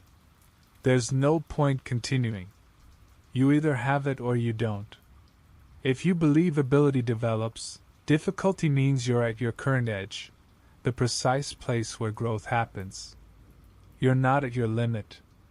You're at your growing edge. Same difficulty. Completely different meaning. The blueprint we've discussed throughout this episode is built on growth belief. It assumes anyone can learn anything given proper method and sufficient time. That assumption isn't naive optimism. It's supported by centuries of evidence. Ordinary people achieving extraordinary skills through systematic practice. You don't need special talent. You need effective method, consistent application, and the belief that improvement is possible. Patience with process. Fast learning, despite the name, requires patience. Not patience to wait months or years, but patience to trust the process, even when progress feels invisible. Learning doesn't happen linearly. You don't improve the same amount every day. Some days you practice intensely and see clear improvement. Other days you practice just as intensely and feel like you've gotten worse. This is normal. This is how learning works at the neural level. When you practice a new skill, your brain is building new neural pathways. Initially, those pathways are weak, inconsistent. Performance is unstable. With repetition, pathways strengthen. But they don't strengthen smoothly. There's noise in the system. Random variation day to day. Sometimes practice consolidates overnight, and you wake up noticeably better. Sometimes it takes days or weeks for consolidation to complete. The feeling of going nowhere is often right before a breakthrough. Your brain is processing, reorganizing, strengthening connections, but the effects aren't visible yet. If you quit during these invisible phases, you never experience the breakthrough that was forming. The ancient masters understood this. They trusted the process even when progress wasn't apparent. Spartan training took years. Some days showed clear improvement. Many days felt like repetition without gain. They kept training. Shaolin monks practiced for decades. Progress came in spurts, with long plateaus between. They kept practicing. Da Vinci spent years studying anatomy before his understanding crystallized into mastery. He kept studying. They had patience with process because they knew from observation and experience that method works over time. You need the same patience. Not passive patience, active patience that continues practicing even when you don't see immediate results. Trust that your brain is changing. Trust that practice accumulates. Trust that invisible progress will eventually become visible. Emotional regulation. Learning requires you to repeatedly face the edge of your ability, the place where you can't yet do what you're trying to do. This is uncomfortable. Frustration, impatience, self-doubt, fear of failure. These emotions are normal responses to sustained difficulty. But if those emotions overwhelm you, learning stops. You can't focus when you're frustrated. You can't think clearly when you're anxious. You can't persist when you're drowning in self-doubt. Emotional regulation. Learning requires you to repeatedly face the edge of your ability, the place where you can't yet do what you're trying to do. This is uncomfortable. Frustration, impatience, self-doubt, fear of failure. These emotions are normal responses to sustained difficulty. But if those emotions overwhelm you, learning stops. You can't focus when you're frustrated. You can't think clearly when you're anxious. You can't persist when you're drowning in self-doubt. Emotional regulation isn't about never feeling difficult emotions. It's about feeling them without being controlled by them. The ancient masters faced this constantly. Combat training is emotionally intense, physical pain, ego threats, fear of losing. But they learn to regulate emotional responses. To feel fear without freezing. To feel frustration without quitting. To feel self-doubt without believing it. How? Through exposure and practice. The more times you face difficulty and continue anyway, the more your brain learns that difficulty isn't a crisis. It's just the texture of learning. You can develop this capacity through deliberate practice. When you feel frustration rising during practice, notice it. Name it. I'm feeling frustrated. Don't judge the frustration. Don't try to suppress it. Just acknowledge it. Then return to practice. The emotion doesn't have to dictate your behavior. When anxiety comes, notice it. I'm feeling anxious about this presentation. Acknowledge it.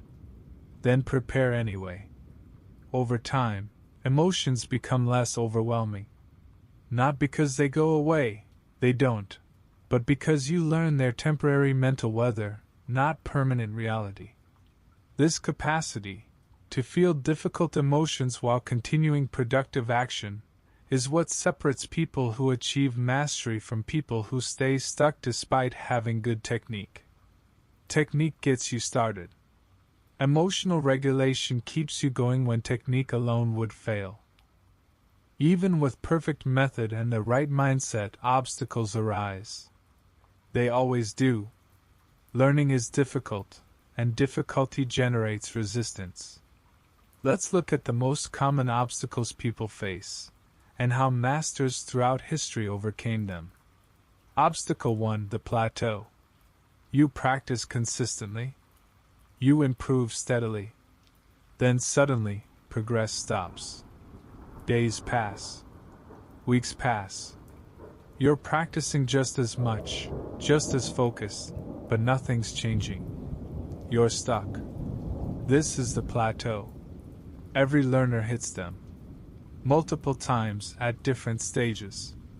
Plateaus feel like failure, but they're not. They're part of how skill development works. Why plateaus happen? When you learn a new skill, initial progress is fast. You're going from knowing nothing to knowing something. Every small gain is noticeable. But as you improve, gains become more subtle. You're refining technique, not learning fundamentals. Improvement continues, but it's harder to detect. Also, your brain sometimes needs time to consolidate before the next leap. You're practicing at level 5, building the foundation for level 6, but you won't see level 6 performance until consolidation completes. How masters handled plateaus. They didn't panic. They recognized plateaus as normal, temporary phases. They changed something about their practice. Not randomly, strategically. The Shaolin, when progress stalled, would vary their practice more dramatically. Different techniques. Different styles. Different training partners. The variation often broke the plateau. Renaissance thinkers, when stuck on a problem, would switch to a different problem entirely. Let the first problem simmer in the background while actively working on something else. Often the solution to the first problem emerged during this break. Modern research confirms this. Taking breaks from a skill, working on something different, often leads to improvement when you return. Your brain continues processing during the break. What to do when you hit a plateau? First, trust that it's temporary. Plateaus end. Always. If you keep practicing, you will break through. Second, increase variation. Practice the skill in new contexts, with new combinations, at different difficulty levels. Variation often unlocks progress. Third, get fresh feedback. Maybe you've been practicing with a subtle error you haven't noticed. External observation can reveal it. Fourth, take a strategic break. Not quitting, just a week or two doing something different. Often you return improved. Fifth, go back to fundamentals. Sometimes plateaus happen because foundational skills have weaknesses. Return to basics, shore them up, then return to advanced practice. Obstacle 2. Loss of motivation. You started excited, full of energy and intention. You were going to master this skill. Weeks pass. The excitement fades. Practice becomes a chore. You find excuses to skip sessions. You're losing motivation. This is normal. Initial motivation is emotional, and emotions fluctuate. You can't rely on motivation alone. How masters maintain practice. They didn't depend on motivation. They built systems. Spartan training wasn't optional. It was scheduled, expected, part of the daily structure. Motivation didn't matter. The system carried them through unmotivated days. Monastic scriptoriums had daily schedules. Copying manuscripts happened at set times, whether the monk felt inspired or not. The routine removed the decision. Modern high performers do the same. They schedule practice the way they schedule important appointments. It happens regardless of how they feel. What to do when motivation fades? First, schedule practice in advance. Put it on your calendar. Treat it like a meeting you can't miss. Second, reduce friction. Make starting easy. If you're learning guitar, keep the guitar visible, not in a case in the closet. If you're learning a language, have your practice materials ready. Third, start tiny. On low motivation days, commit to just 5 minutes. Often, starting is the hardest part. Once you start, momentum carries you longer. Fourth, reconnect with purpose. Why did you want to learn this skill? Remind yourself. Write it down. Keep it visible. Fifth, track progress. Visible progress generates motivation. Keep a practice log. Record metrics.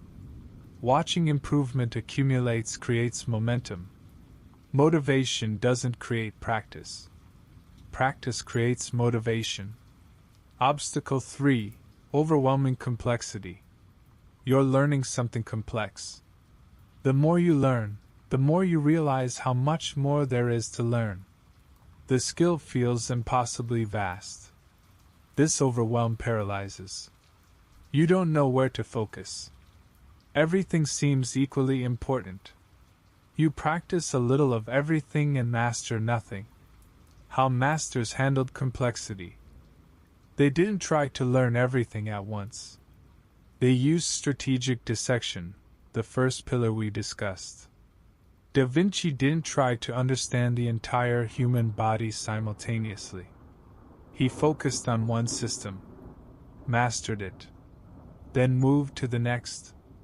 Naval navigators didn't try to memorize all navigation knowledge at once. They focused on what they needed for the immediate voyage, mastered that, then added more. They made peace with not knowing everything. They accepted that mastery is built sequentially, not simultaneously. What to do when overwhelmed? First, return to dissection. Break the overwhelming whole into manageable pieces. Pick one piece. Just one. Second, define. Good enough for now. You don't need to master everything before you start using anything. Define minimum competence for immediate use. Achieve that. Then iterate. Third, focus on the critical path. What's the shortest path to useful capability? Focus there. Ignore interesting tangents for now. Fourth, accept that learning is infinite. You'll never know everything. Make peace with that. Focus on knowing enough for your current purposes. Complexity isn't an obstacle when you stop trying to tackle it all at once.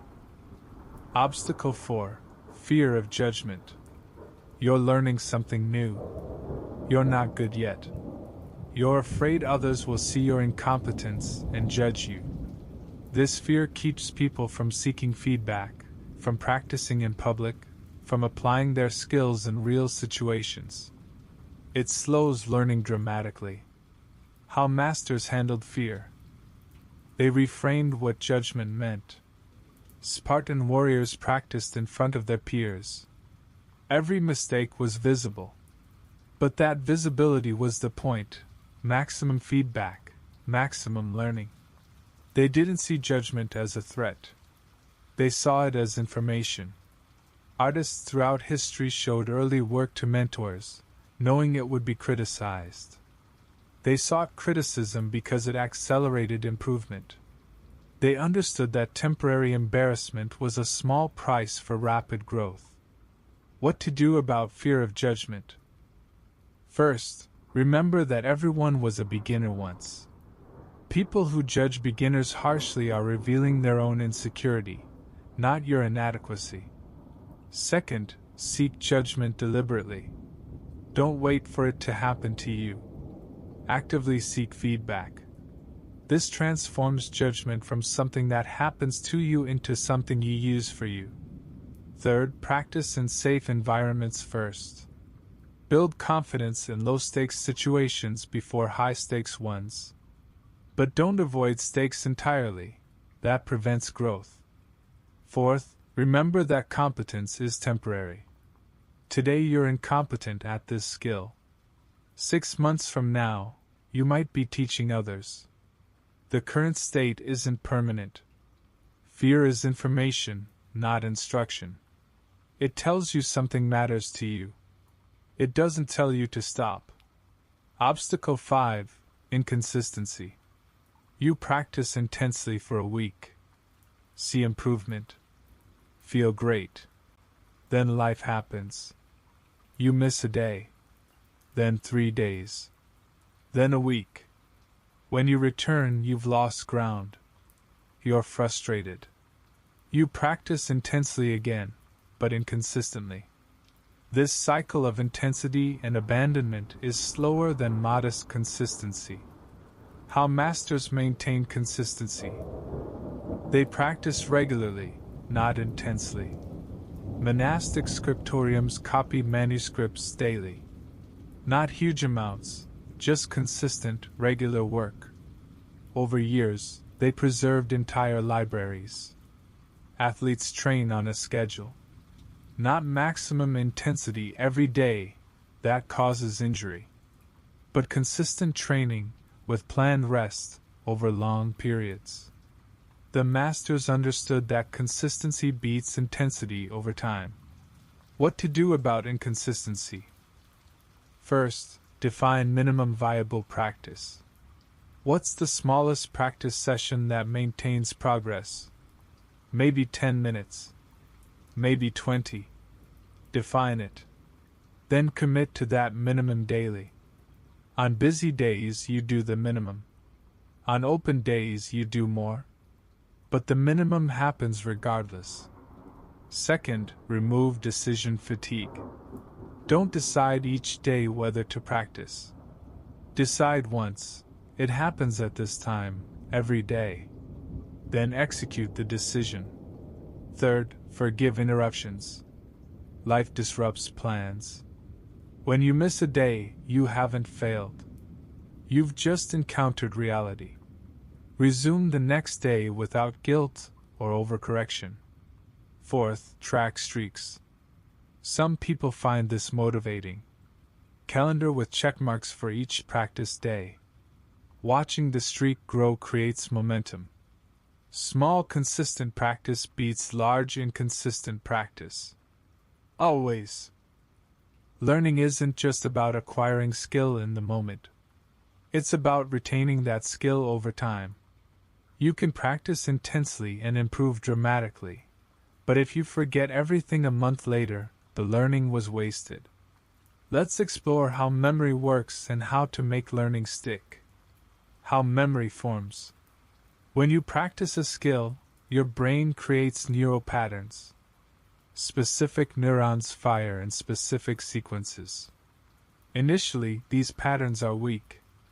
The connections between neurons are tentative. The pattern activates when you're actively practicing, but fades quickly afterward. With repetition, the pattern strengthens.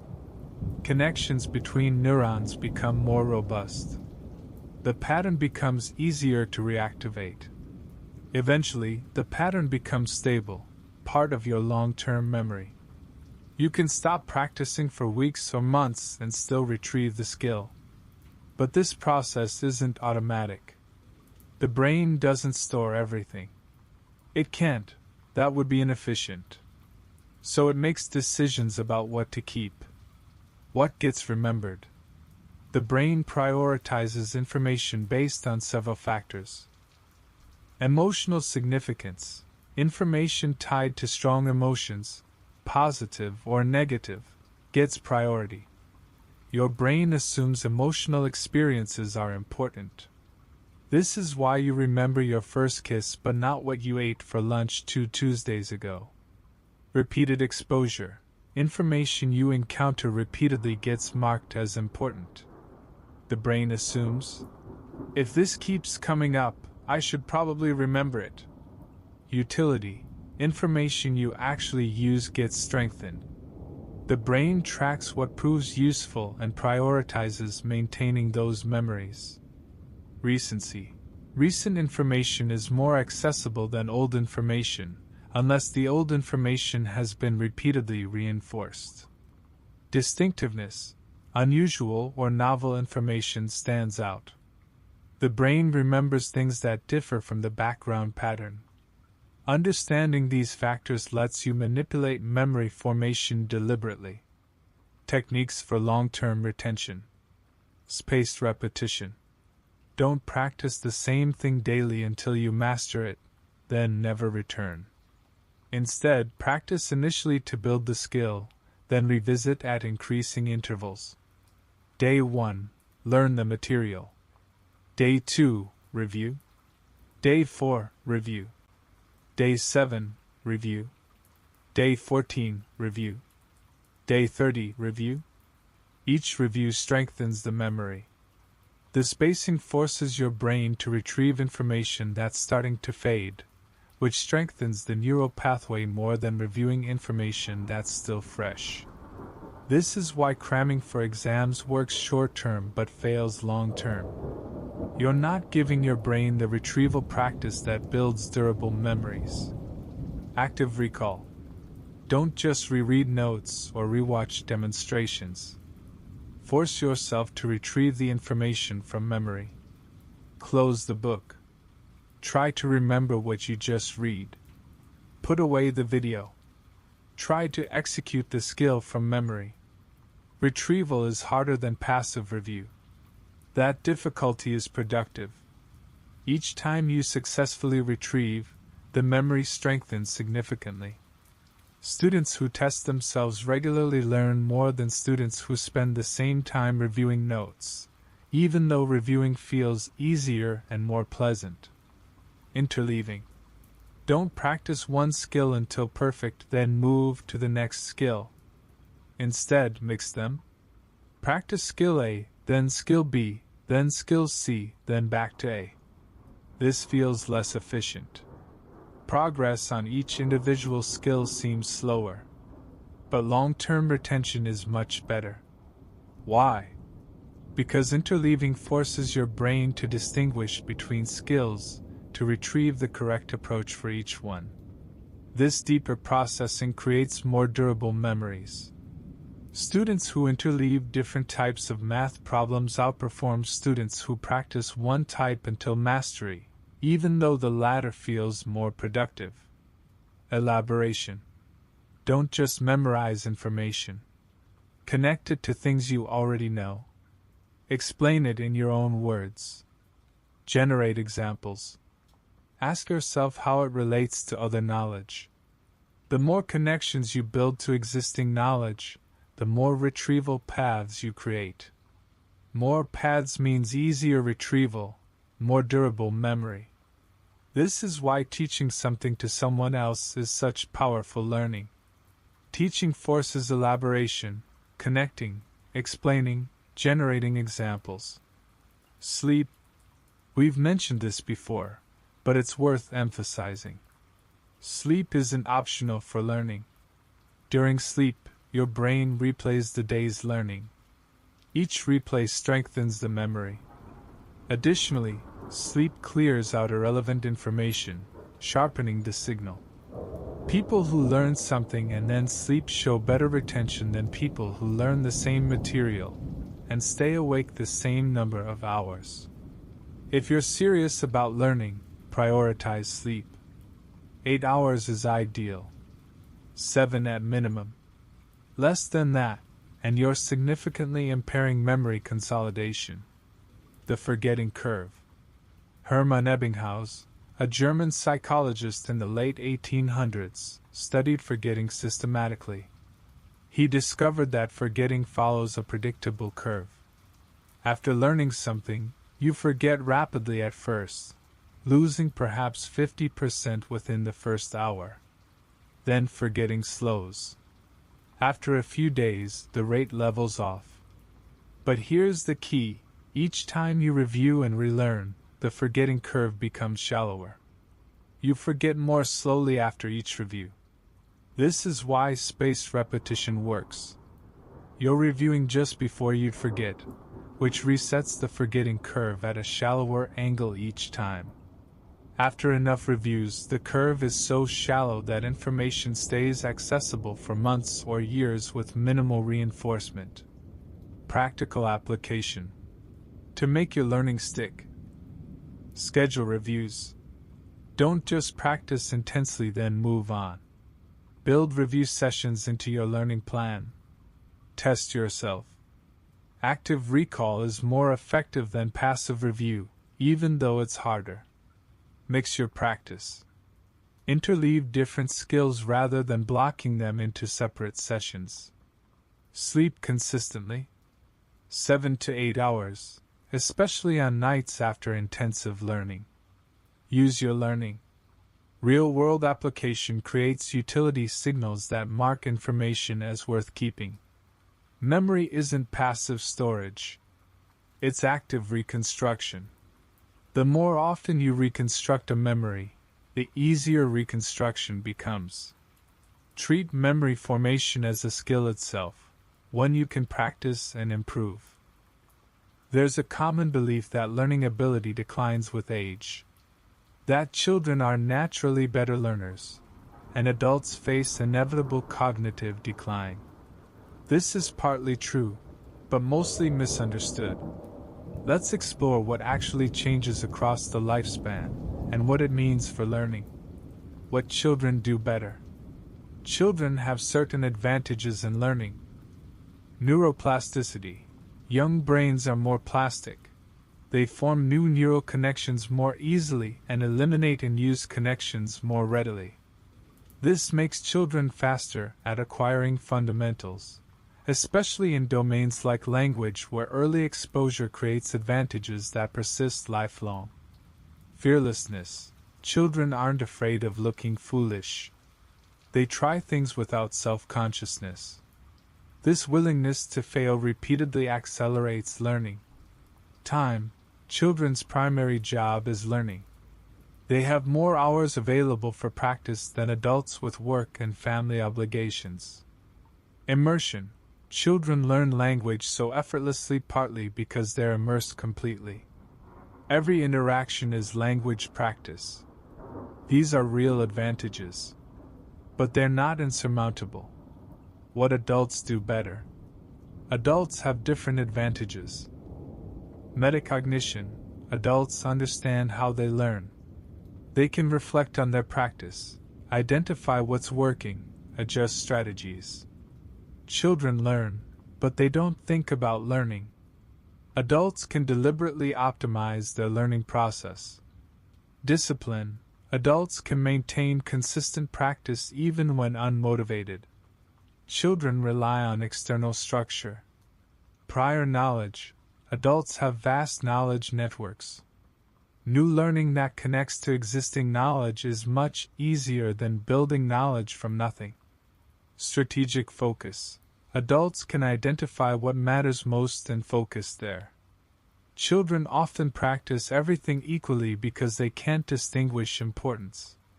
Resources. Adults often have money to invest in learning, teachers, materials, experiences. These resources can accelerate progress significantly. The real issue: use it or lose it. Brain plasticity does decline with age, but not as dramatically as people assume. The bigger issue is that adults stop challenging themselves. They find comfortable routines and stick to them. They avoid activities where they're beginners. Without challenge, neural pathways that aren't used regularly get pruned. Not because of age, but because of disuse.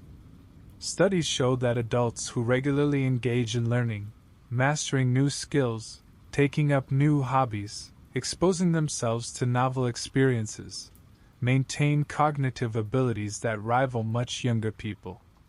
Meanwhile, young people who settle into routine early show cognitive decline despite their youth. Age matters less than activity level. How to learn effectively at any age. In your 20s and 30s, you have physical peak and high energy. Take advantage of this for skills that require physical intensity or stamina. You also have flexibility, fewer obligations, more freedom to take risks. This is the time for ambitious learning projects. But be patient with yourself. You're still building the self-knowledge that makes learning efficient. You might waste time on ineffective methods before finding what works. In your 40s and 50s, you have less raw energy but more strategic thinking. Use your experience to learn more efficiently. You can identify patterns faster. You can connect new learning to existing knowledge more readily. You might need more recovery time physically.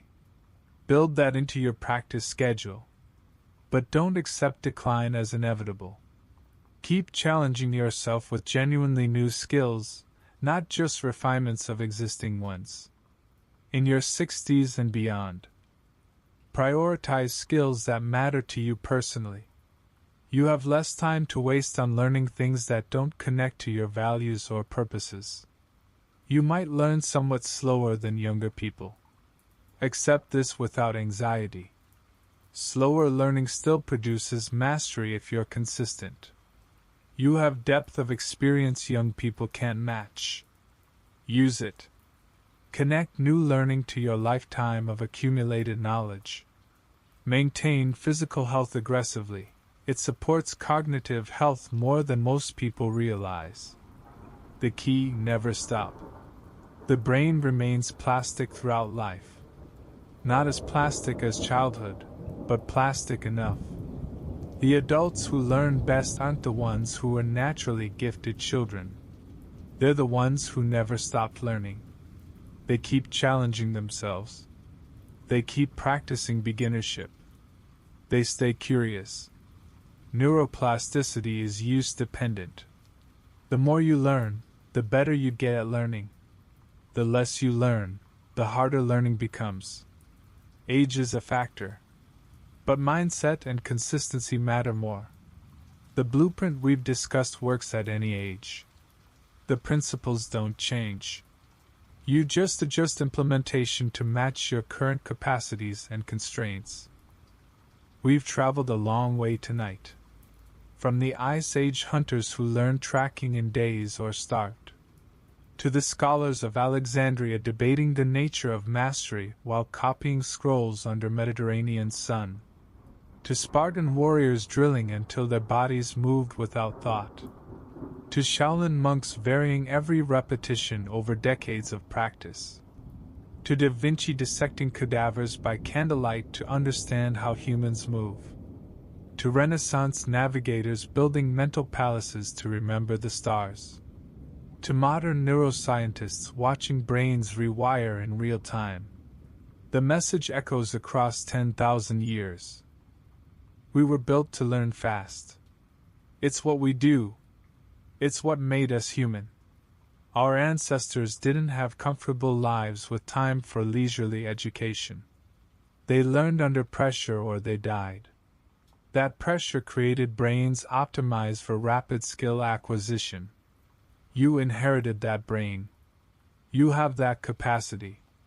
The blueprint isn't new. It isn't complicated. It isn't secret knowledge reserved for the talented few. It's ancient wisdom, validated by modern science, available to anyone willing to apply it consistently. Break the skill into components. Find the bottleneck. Master it. Then the next. Immerse completely in practice. Focus entirely. Short bursts of intensity beat long hours of distraction. Seek truth in feedback. Show your work to reality early and often. Let it correct you. Vary your repetition. Practice the skill under different conditions. Build flexibility, not fragility. Apply immediately.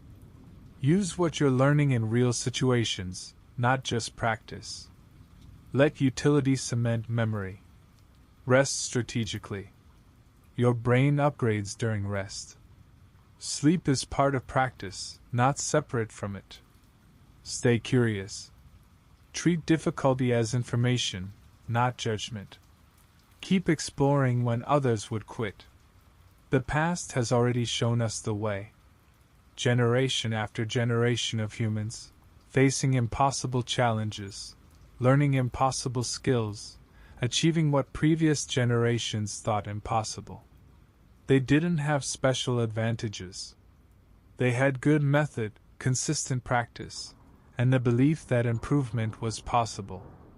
You have the same opportunities. Better, even, access to knowledge they could never imagine, tools they would have considered miraculous, resources beyond anything available in history. What they had was necessity and method. You have choice and knowledge. The question isn't whether you can learn fast. The question is whether you'll apply what you now know. Tonight, while you sleep, your brain is already processing what you've heard, forming connections, building understanding, preparing for application. Tomorrow, if you choose, you can begin. Choose one skill, one component. Run the protocol. See what happens. The blueprint has worked for 10,000 years. It will work for you too. Not because it's magic. Because it's method, refined across centuries, validated across cultures, confirmed by modern science. The ancient masters are gone. Their techniques remain. And now they're yours. In every craft, in every discipline, in every human pursuit, the map to mastery echoes through time. From the first humans who pressed marks into wet clay, preserving knowledge beyond their own lives, to the warriors who trained until movement became instinct, to the monks who varied every repetition across decades, to the thinkers who dissected understanding itself. To you here now, inheriting 10,000 years of accumulated wisdom about how humans learn. The pattern persists because it works. The pattern works because it aligns with who we are, learning animals, built by evolution to adapt fast or die, surviving into the present because our ancestors mastered the art of rapid skill acquisition. You carry that legacy, that capacity, that potential. Tomorrow brings new opportunities to apply it. But for tonight, rest. Let your brain process. Let neural pathways strengthen. Let understanding deepen in the darkness. And here in the vaults of history, we'll keep the old knowledge safe, ready to share when you return. Until next time, keep learning boldly.